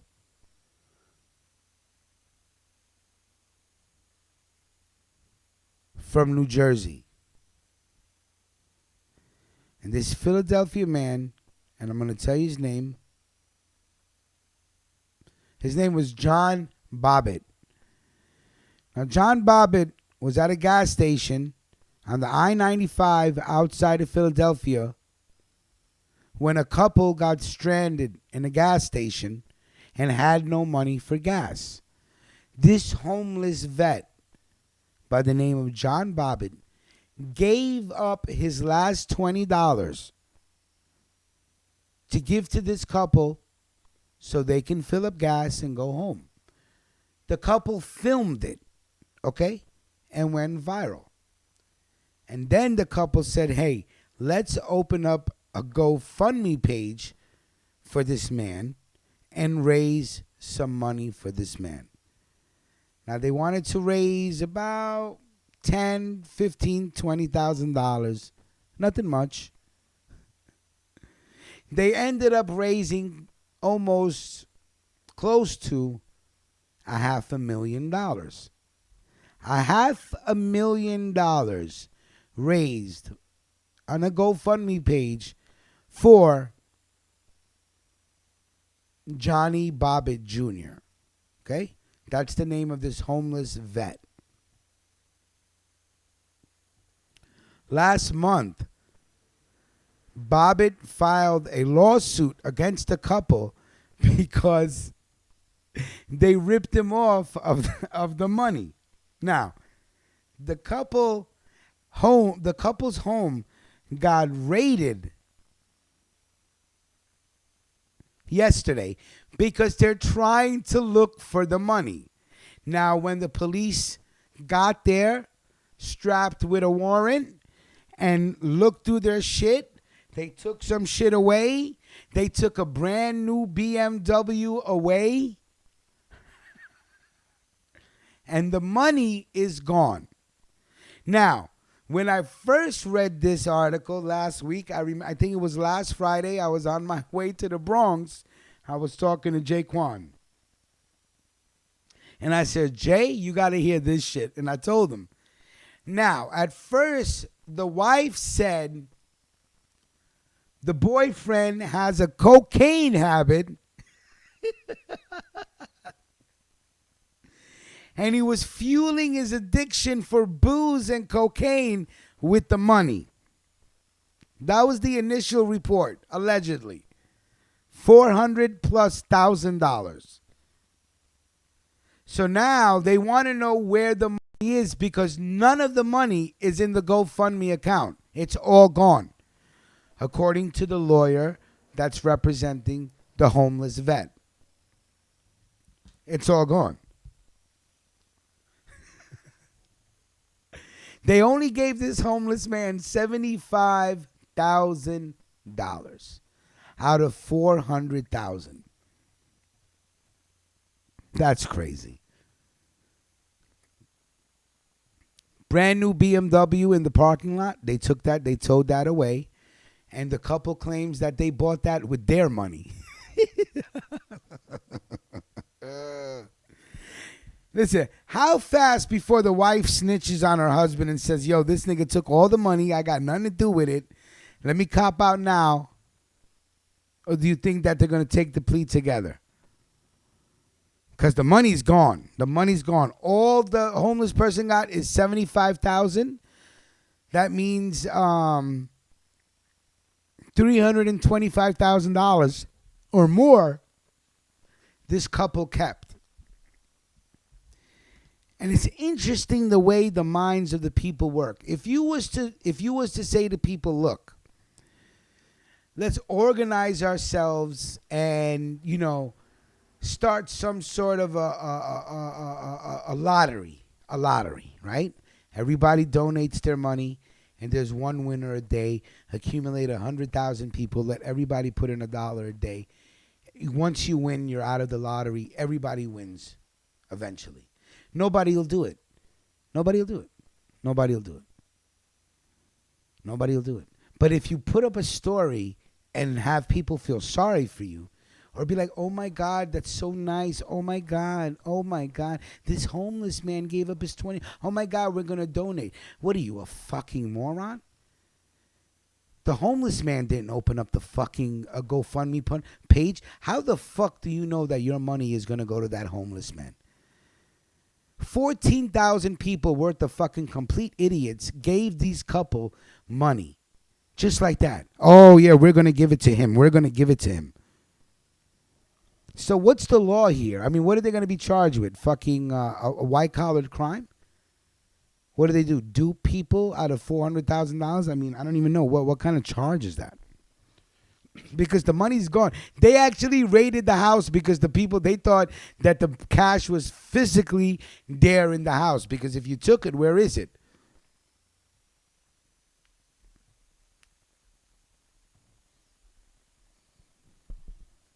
Now, if you opened up this GoFundMe page for this homeless vet, he's supposed to get everything in that account minus the GoFundMe charges. And I guess he'll have to pay. I don't know if you have to pay taxes on it or not. I'm sure the man is not set up for a nonprofit organization. So if he collects that money, he may have to pay taxes on it. But this couple just blew all the money. Can you imagine this husband sitting there doing coke? Like, and for all you cokeheads or former cokeheads, you know what that sound is. As you cutting up that coke on that plate. Can you imagine him just doing line after line, watching donations just pour in? He's not even counting it in money. He's saying, Jesus, we got enough to get like 100 fucking 8 balls right now. Oh, 200 8 balls. 300 8 balls. We can get kilos. If somebody's saying they have cancer, that they need money and you want to pay and you want to donate, go see their fucking blood report. I'm being fucking honest with you. I'm being honest. That's why I never responded back to fucking the Canadian pill-popping racist loser, Serson. I said, well, Jesus, everything he's saying is a fucking lie. I don't even have to say anything. All I got to do is do the platform and show everybody this is where the money went, and that's it. So I never said nothing. If I would have took that money and I still ain't on the air, you got to be like, yo, Rich, what the fuck did you do with that money? You know what I'm saying? This is $400,000. They must have sat there and said, yo, we could start a GoFundMe. They never thought they was going to get $400,000. What do you think? You think after it hit $250,000, they're like, yo, you know what I'm saying? What are we going to do? Give all this money away to the fucking homeless man? Now the reports are saying that they didn't want to give the money to the homeless man because they was afraid he was going to do drugs. How the fuck is that your problem what he does with that money?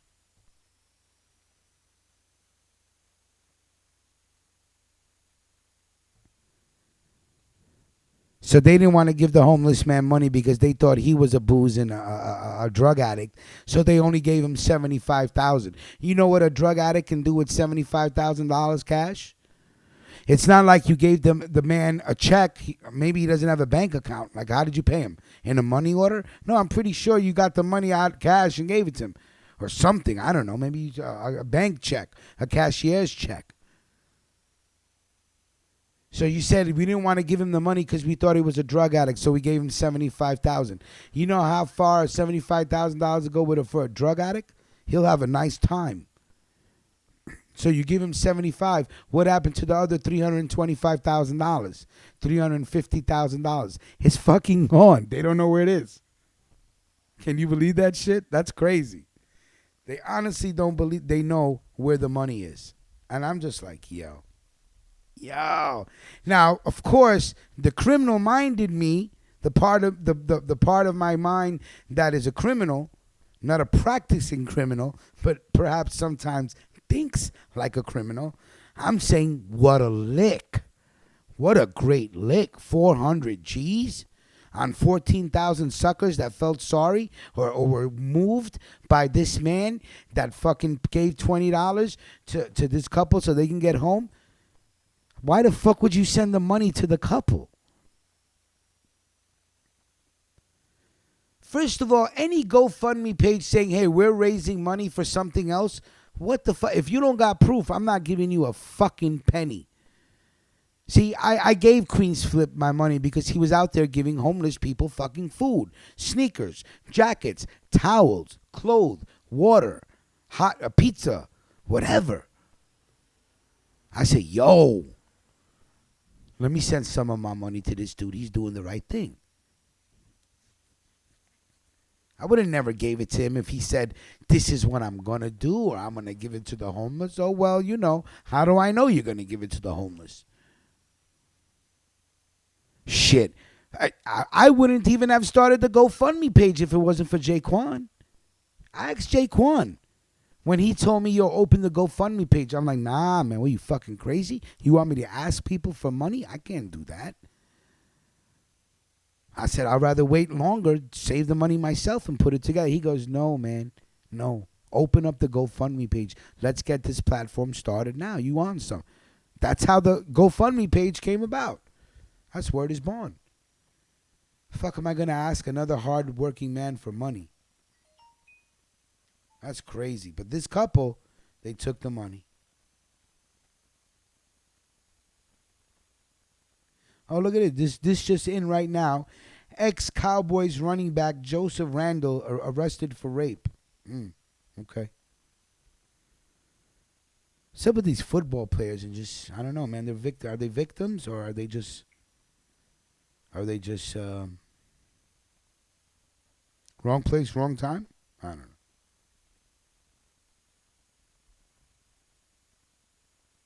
Oh.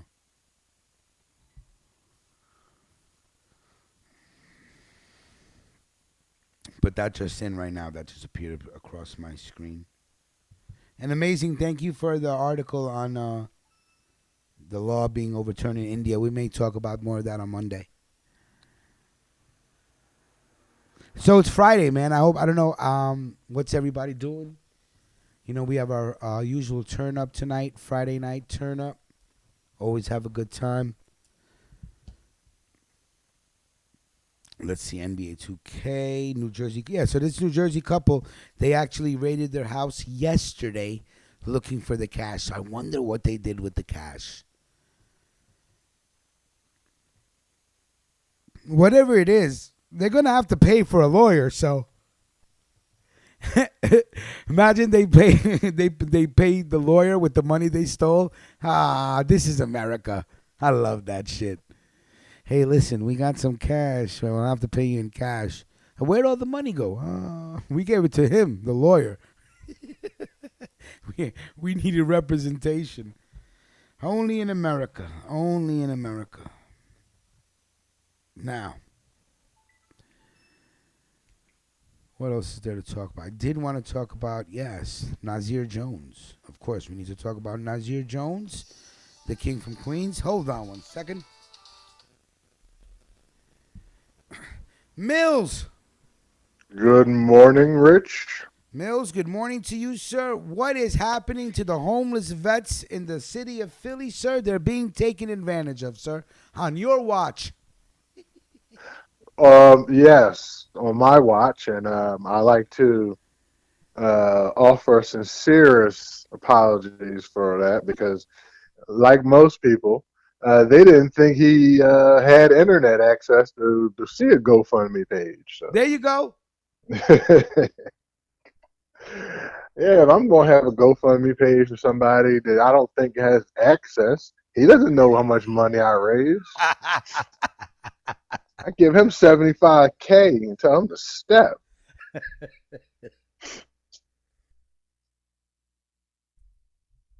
I guess this man had. I guess the man had Wi-Fi.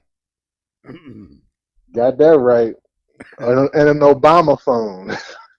An Obama phone. That's what I was gonna say. He probably has an Obama phone, sitting here, sleeping wherever he's sleeping, and saying, "Wow, I'm doing real well." Makes a phone call and says, "Hey, when am I gonna get some of this money?" Well, here's 75,000. Yeah, but what they don't realize is thanks to those strong black men in Philly who got arrested at the Starbucks. Now everybody can go to Starbucks, get free Wi-Fi, and check on GoFundMe pages. See? There you go. See that?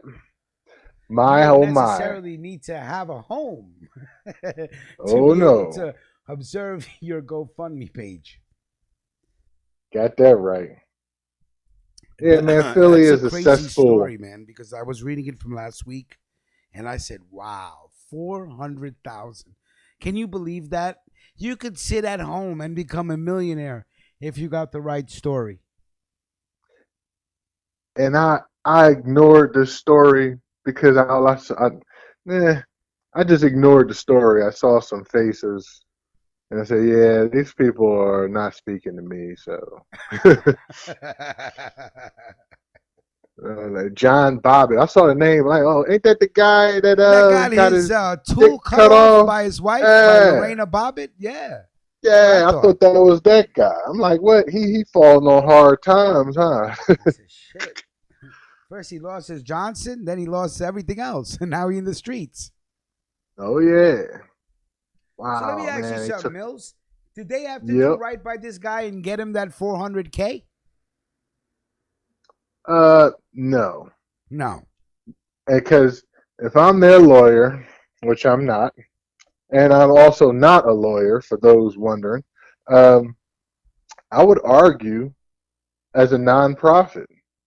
I would establish a nonprofit of me and my wife, give us both like $150,000 salaries as the overseers of the nonprofit, give him the $75K, and then leave the $25K and say that $25K is the rollover for him for next year. Mills got the plan. Well, they're white folks. This works. This works in their behalf. So I'm sitting here like, yeah, this will work. Just give them, just 501c3 or something like that. Yeah, it's a 501c. Yep. There you go. So yeah, 501c, baby. 501c. That's funny. Yo, if they did that, if they did what you said, genius. That's genius. Yeah. Also, they're known for burying money. So yeah, right. They probably bury it someplace. Yeah, and these days, thanks to the Bitcoin and the cryptocurrency world, you can bury that money in cryptocurrency. Nobody knows nothing. Mills, you know what? If I ever come across money like that, I'm calling you, sir. I'm like, Mills, we need to make this mill disappear, sir.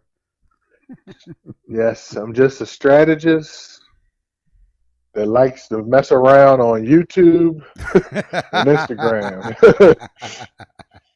Well, hey, great strategy, sir. Now, I don't know if it's too late for them to file for a 501c, but I don't think, I mean, they don't just give them out like that, do they? No. No, but You have to establish yourself. There has to be, because I'm trying to do that for Ruckus Radio, and there's a list of things I have to do. Ruckus. I'll have to remind you, your skin tone, sir. Yeah, sir. I forgot. I'm dark brown, sir. Yes, sir. Yeah, so Maybe it's not as easy for me because I have proof. I go to my accountant and I'm like, I still gotta wait, and he's like, yeah. I said, yo, I'm paying for shit that I'm doing. I'm not making no profit here. You know that, right? He's like, yeah, but you still gotta wait. That's all right. All right, but yeah. that's a great plan from the mind of Mills Lanes. If they thought it out like that before they made that money disappear, kudos. I can't hate if they did it like that. But again, the initial report was good. I would also be afraid if I was the person who supplied them with the cocaine. Chances are they will tell on you. So I hope they're doing the same that thing. Money, I'm just gonna be like, yo, what the fuck is going on? Maybe they buried it. I would too. I'm like, no, we gotta get it out the bank and we gotta hide that shit. We can't keep it in the house. Yep. Do your little time.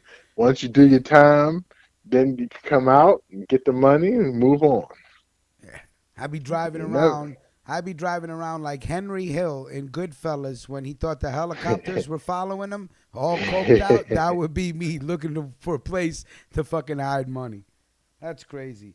But I guess this John Bobbitt Jr. is lawyered up. $75,000 is all he has received.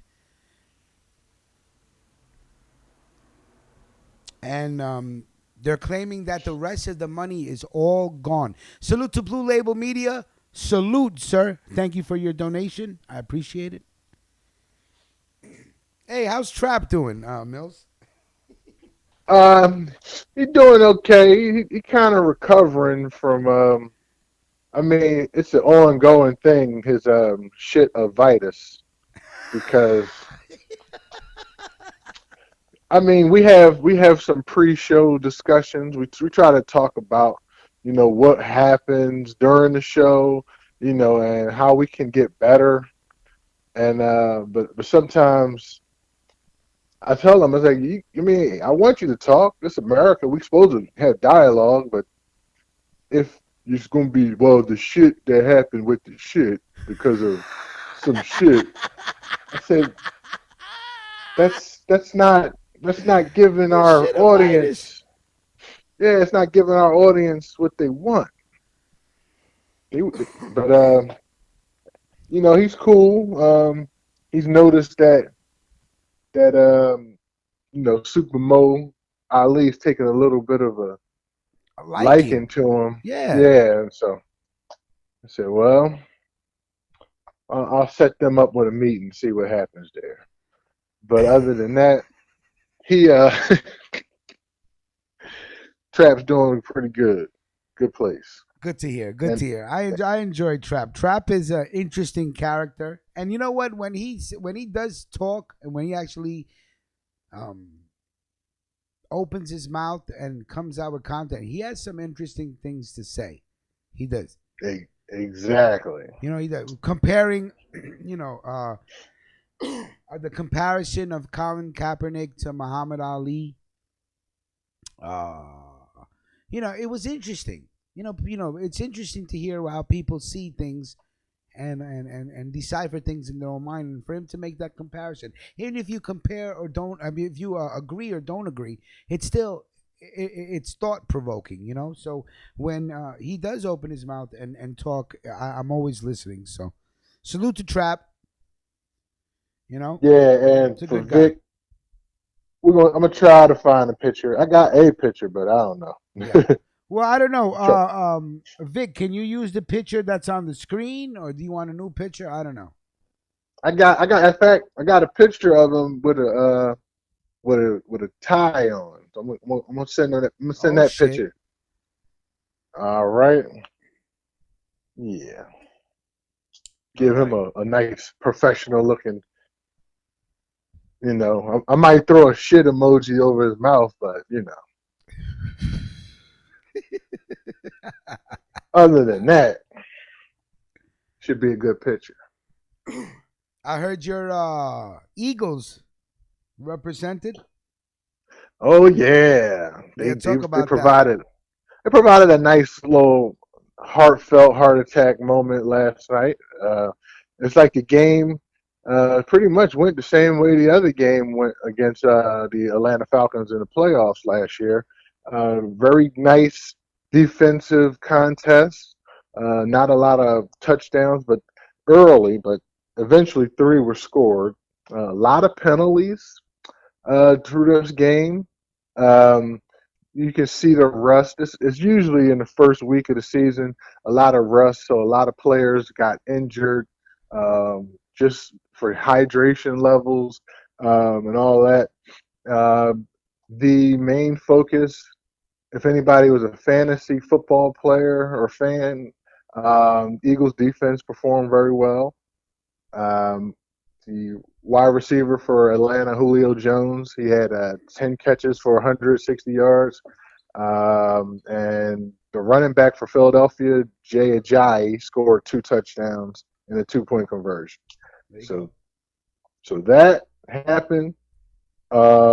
Yes, they won last second.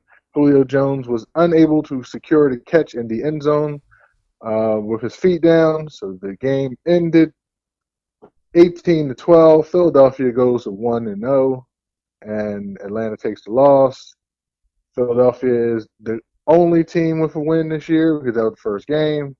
I won't go too much further because I don't want to offend any Giants fans right now. But the Giants Offend them. look. Fuck that. Fuck Okay. that. Offend them. You come from the home of the champions, sir. If anybody Yeah, can talk, it's you. I mean, you got to share. They got to share their. You got to share their stadium with the Jets. So even when Look at that. We don't even got our own it's sad. stadium. We don't even got It's our like own stadium. it's like one toilet and two cellmates. Damn. You compared it to the jail life. Yeah, we got solitary confinement here. It might not be the greatest of conditions, but at least it's our dirt. I ain't gotta share my shit with nobody else. And That's low. You know that? That's fucking low. That's low. you asked for it, Rich. You asked for it. I did ask for it. I did. But being that you come from the city of Philly and they are the champions, sir, if anybody is allowed to talk shit, it should be you. It's just gonna be a nice, fun year. Nice, fun year. I can't wait for our quarterback to come back.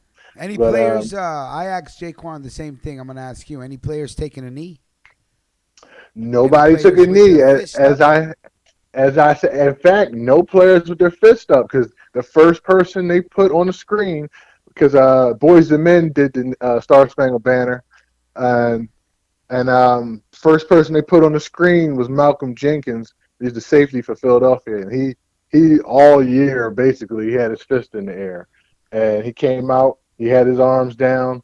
I think the owner probably paid him to, but there was no fist in the air, no knees being taken, as I predicted yesterday. If anybody wanted to listen to yesterday's show, I said nobody was taking a knee. Yes, you did. So that's the end of that. Hey, believe in something though. Believe in something, even if it costs everything. Fucking Yes. Okay. Yes. Did you see the commercial? You see the commercial, Rich? I saw parts of it. Yes, sir, I did. It was just a commercial. It was more than him, of course. And I guess anybody that would hate that commercial is un-American Mm. because Okay. basically he's did a commercial. I guess a part of him was there was a flag generated in the background, and he turned around. He of course he was standing because he turned around, and he was talking to the camera, highlighting a lot of Nike athletes, those who are overcoming some great obstacles, or just different. And it was a nice commercial for Nike's sake. And you know, like Clark said yesterday, he was already under contract, so it's not like they signed him or anything. So yeah, it was a nice commercial. You know how much they made in one day? Did you hear the N- number that I said earlier? no, how much? In one day, because of this campaign, the Nike company made $50 million. 50 million. Yeah. Hey, Wow. the only winner here is not the young American black males, not the police department, not the no. The only winner here is Nike. That's it. They're the only ones that are going to profit from young individuals being beaten, tasered, and shot for no reason. But then that I turn back to Kaepernick. It's up to him to have the Nike platform now that he has their ear and they act like they're with him. Now it's up to him to push Nike into the right direction too. And I'm pretty sure they can. He can. I hope he But does. I if he hope he does. doesn't, then he's hypocritical. Because the issue at hand is not over. Whatever he was upset about is still happening. So don't give up. Speaking of not giving up, I heard Mr. Mel Kwan on earlier. Salute to him. And I hope he does the show again, Sports Bar, because I would love to be on that show. All right. I will definitely listen, and not taking anything away from Mel Kwan. He did want to come back and start the show again, and then this unfortunate event happened, and he needs to, like he said, he's mentally drained right now. He's on the way to the hospital, and it is what it is. So, but I know when he's ready, he'll come back. And if you are a sports fan or a supporter of sports like he is, then I think that would be a great show. Me, unfortunately, I don't watch football. I don't watch baseball. I'll watch some basketball, but that's about it. Maybe when basketball season starts, and if I get back into it like I am, I'll be having basketball reports every morning, no problem, because that's how obsessed I get with stuff. So, but again, all my attention goes to this platform. I'm obsessed with our movement more than anything else. So, yeah, I will run that by Mel Kwan. I'm sure he would. And remember, Mel Kwan was doing his shows for Dolo, which is not easy to do, and he did them. No, it ain't. No matter how many shows he has done, he's done them by himself. So it's not an easy thing to do when you don't have someone else to bounce thoughts back off of, and you completely are bouncing thoughts back off of your own self in your own mind, coming up with new dialogue and coming up with new things to say. So it's not an easy thing to do, but Mel Kwan can do it, and I would look forward to something like that. Mel Kwan and Mills on sports, and I know there's a lot of people out there that like sports as well.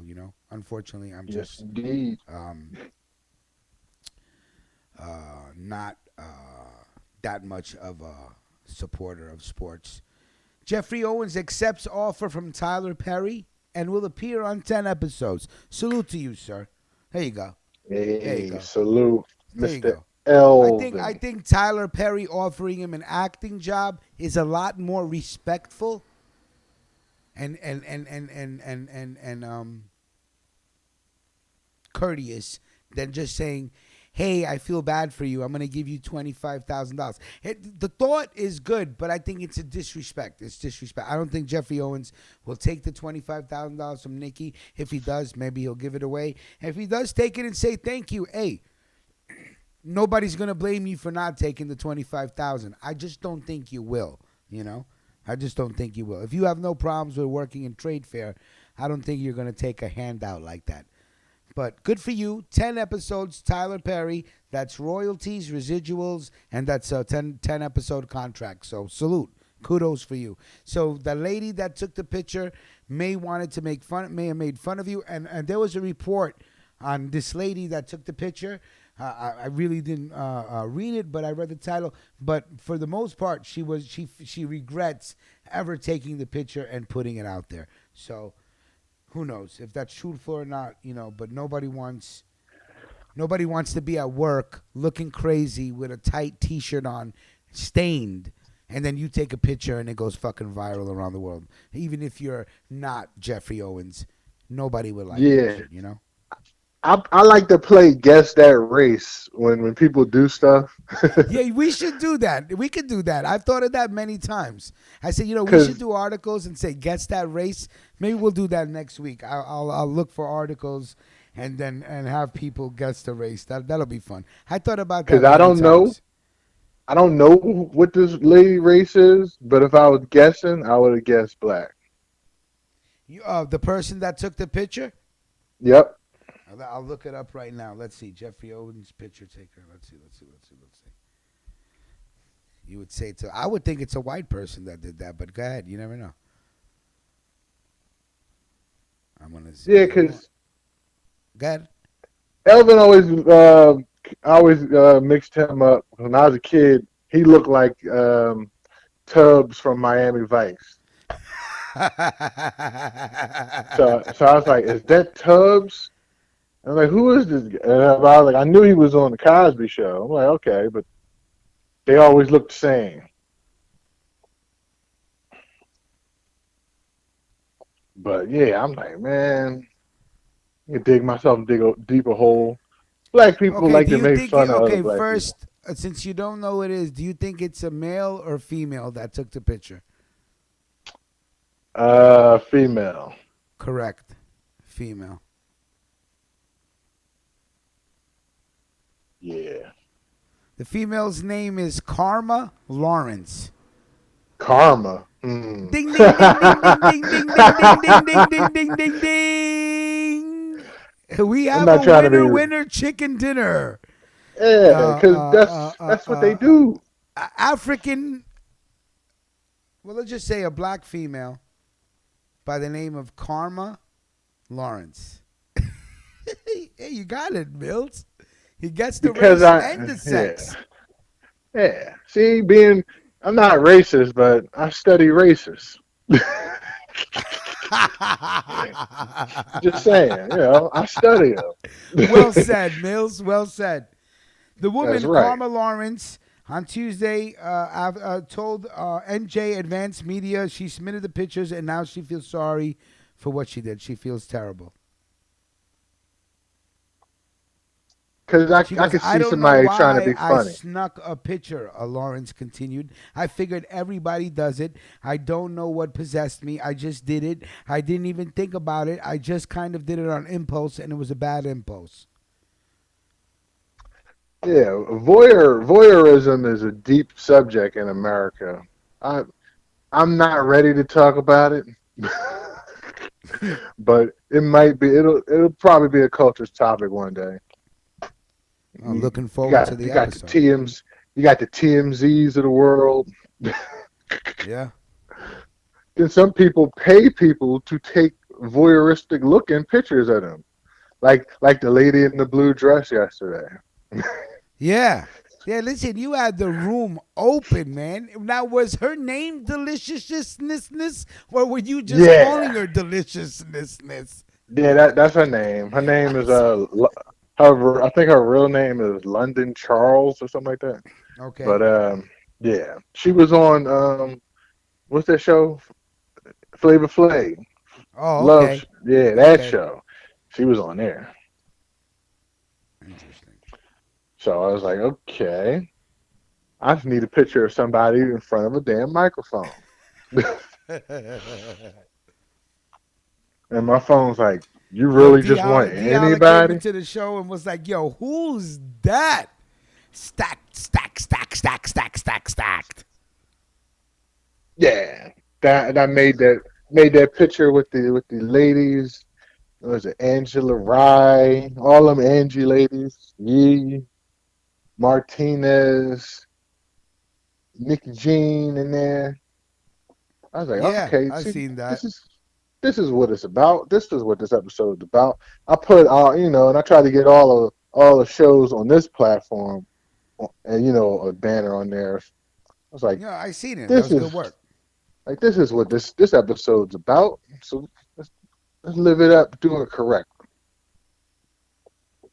Because I was watching the rebroadcast. I saw some people like, oh, Rich not putting all the banners up. Like, nah, he put all the banners up.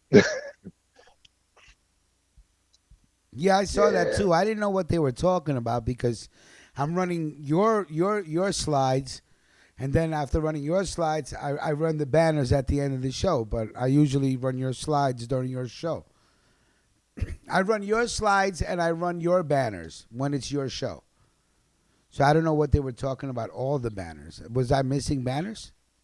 I don't know. They probably Yeah, I thought have I was no gonna clue. put other banners up, but I was like, that wasn't the Well, spot. Super Mo Ali said it. So when Super Mo Ali talks, I don't, it's like, wah wah wah wah wah wah. So I don't hear nothing. So Charlie Brown teacher, gotcha. yeah, the Charlie Brown teacher. Hey, our last story before we get out of here because I gotta go get my cut. Nas. Now we know that Nas and Khalees has had a nasty divorce, a really nasty separation. A couple of months ago, Khalees put out information that he gets drunk, he beats me. Now listen, behind closed doors, when it comes to a married couple, nobody knows what truly is going on except the fly on the wall and the two people there. You could say anything you want. He said, she said. I'm not going to buy into it. I'm going to listen to the story, but just because you say Nas beats you, I'm not going to say, well, you're a woman beater or shit like that. I need proof. Women can be very, very, very fucking vindictive and evil, just like men, and especially when there's kids involved. Now, Nas pens an open letter to Khalees. You will not stop me from fighting for my son. Nas went to Instagram on Thursday night with a series of posts directed at his ex-wife Khalees. The rapper started his message by claiming he received a phone call from Essence magazine regarding a fictitious story from Khalees. Though Nas didn't reveal specifics about the alleged report, he insisted it was part of an ongoing smear campaign carried out by his ex-wife.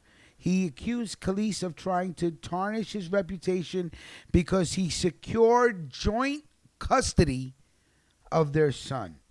Now, and there's many instances where fathers are deadbeats and losers and don't give a fuck about their children, but use the children just to ruin the life of the mother or his ex-wife. And we have women that will take a good man and crucify them for 18 fucking years and make them go through hell just because they're so upset that maybe he chose someone else and it didn't work out. So it goes both ways, okay? Quote, so many absentee fathers out here, and here I am being attacked by your accusations simply because I got us in court to help fix this custody matter, he wrote. Why did I have to take you to court to see our son? Why, when I win joint custody, which is a win for both of us and our son, why do you feel it's an attack on you? Is it control? Why do you need to have control over my life? Unquote. Is what Nas wrote openly to Khalees on Instagram or wherever it was. Yep. Nas went on to lob several accusations against Khalees, including her alleged verbal abuse towards his daughter, as well as physical violence towards him. He claimed he was sitting on a lot of damaging information but refused to make it public because he wants to protect their child. It's crazy. Crazy what people have to go through. Please, man, listen, in this country, man, it's even a good man, or to be a good man or be a good woman, there's liability that comes with that. And it's a shame. They shouldn't. But if you're a good person and you're trying to do the right thing, someone may not let you. And it doesn't matter if you're good or if you're a good father. You're Nas. She's Khalees. You know, you got these two egos clashing behind closed doors. You know, Khalees is probably like, fuck your daughter. That's not my daughter. Who fucking knows, man? But when a man is trying to get joint custody and awarded joint custody, you know, now to go to Essence magazines to make him look like an abuser. For what? For what? The judge wouldn't have given him custody if you had proof to prove he was what he was. He would have never got custody if he wasn't a good father. You know how hard it is for a father to get custody of a child? Ask D. Holla. He'll tell you. Oh, yeah. I was on with them guys when we did that episode about that stuff. That's crazy. You see, I don't even want to speak it. It's so tough. I hear you not saying nothing. when you in that world, it's like you don't want to talk about that type of stuff. You don't even want to talk about it. Yeah. So for a judge or whoever it was to award joint custody to a father, forget Nas. For a father, do you know what you have to prove? Do you know what you have to show? Do you know how clean your record has to be? Because if you have a woman gunning for you, telling magazines you're beating on her, which there's no proof, and obviously you couldn't prove it to the judge that he was a violent person, because a man who beats his wife will not get custody of their children 9 out of 10 times. If you could prove domestic violence or abuse, why would they give him custody? So for him to write a letter to the public, to her saying, why are you fighting me when we both won? We both have equal custody of this child. It's joint custody. Why would you fight me on this? Why? Why would you deny our son the chance to be with both of his parents growing up? What kind of woman does that? So, gentlemen, please be careful of who you have kids with. I've seen too many men that, oh my God, the child support. It women sitting there saying, oh, I don't care, wherever he goes, whatever he does, I'm gonna get him. If he gets a job, he has to give me money. I mean, vindictively. Don't even give a fuck that the kid is going to grow up in a single-parent home, dysfunctional, chip on their shoulder. No, how can I get even with that dude? How can I get even with that bitch? I take the upstairs kids to school. They're not even my kids every day and pick them up because the father's a fucking deadbeat. These kids' mother works from 6 in the morning to 6 at night as an assistant principal. Didn't even get to see her kids on the first day of school. She asked me, yo, could you take a picture of my kids and send it to me? See, I got you. I said, yo, what's up with Keith? That's the father's name. She goes, what's up? I'm like, he's not going to do anything? Oh, no, he had a new baby with another woman. He got 3 kids in North Carolina, 2 kids that live upstairs. Left all 5 kids and had another kid with another woman. Don't even come see these kids to go to school. And how far does he live from this house? 8 minutes away.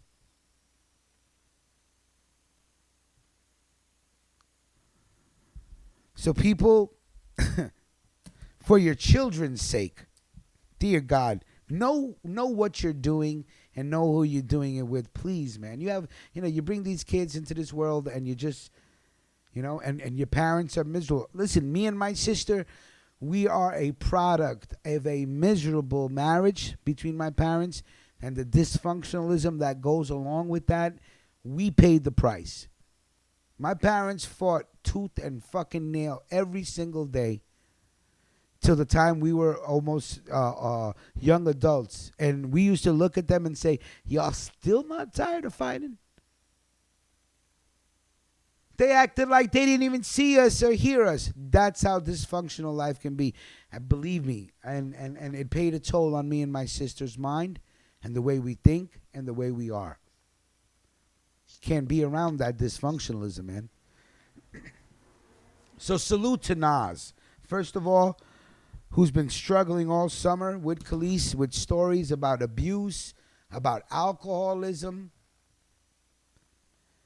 A judge would not award joint custody to a father if that was the case. Now, do men close the door when they can and have a drink or two? Man, of course, he's Nas. The guy's a spokesperson for Hennessy. I'm pretty sure he got bottles in the house. But again, when you go into a... I'm sorry, go ahead, Mills. I was going to say, sometimes a person can be a bad spouse, but they can be a great parent. There you go. And that's my parents. Horrible marriage. They sacrificed everything else for me and my sister. My father worked from 4 a.m. to 8 o'clock at night, 7 days a week for 25 years, working candy stores. Never was home, just worked. Why? He wanted his kids to go to private school. He wanted his kids to have everything. Now, did him and my mother get along? Absolutely not. It was the worst marriage. Worse. But great parents. And here's an example of a great parent opening his heart, opening his soul, putting it out on the gram, putting it out on social media, which is also a smart thing to do because it kind of turns the tables a little bit. Because now it kind of shows, say, yo, Khalees, what the fuck are you doing, man? If you still got custody of your son, why the smear campaign? Why? You didn't get any less time. Nas just got more time. He know the answer to that question. Every man and woman in this country know the answer to that question. It's about money. There you go. Bottom line. She was awarded one of the largest alimony payments I've ever heard of. Like from the hip hop world, definitely. It was crazy. But now the child support is over. That's what she went back to court for. Remember, she went back to court, and everybody like, why she go back to court? Trying to get more money. Why she go back to court? So that's why she went back to court, and that's what happened. When he got so she lost the case, she loses the money. So now, oh yeah, by the way, he be hitting me. He's an alcoholic. Really? Yeah. That's what I said too. When the reports first came out a couple of months ago, okay, now. Here, because this is the first thing. If I'm his lawyer, I should have been a lawyer. During the divorce proceedings, this didn't come up. Jeez. Now it's coming up. Okay, all right. Your Honor, incredible. We know what this is. So good for Nas, because that's a victory for good fathers. But also, again, remember. Marriage is a business. Is it? As soon as they started taxing for the licenses, it became a liability. It was a business. Ooh. As soon as you signed that document, for better or for worse, and you made your vows, once they catch you slipping, it's evidence. Ooh. You got to pay for all that shit. Infidelity, you get caught, it's done. And let you be earning, let you be making money. You're going to lose a chunk of that shit. It's a business. That's why I always say, you're single, you're young, you're powerful, you're making money, good money. Don't get married. No. Wait. Don't do it. And if you do, prenup. If she don't want to sign that prenup, bye. Only you know how hard you work to build your kingdom. To have somebody come and say, I'm no longer happy. I need $351,000 a month. Well, you got me accustomed to this lifestyle. I can't go back to The that studio face, apartment. the face of love. Yeah. We know all of Nas's love, conquests, and failures. Like, Yeah. why do we know all of this? We all like, well, wait a minute. What happened with your baby mom? Jay-Z? Who? What? Right? Oh, okay, so here's one you have, an issue with. Let's just say your trust for her is gone, but she gave you your daughter Destiny, right? So now you're loving the fact, this is you got your daughter, and you care about your daughter, and I'm gonna say this type of stuff. It's so, and you wonder, and you look at people. Love is an addiction too.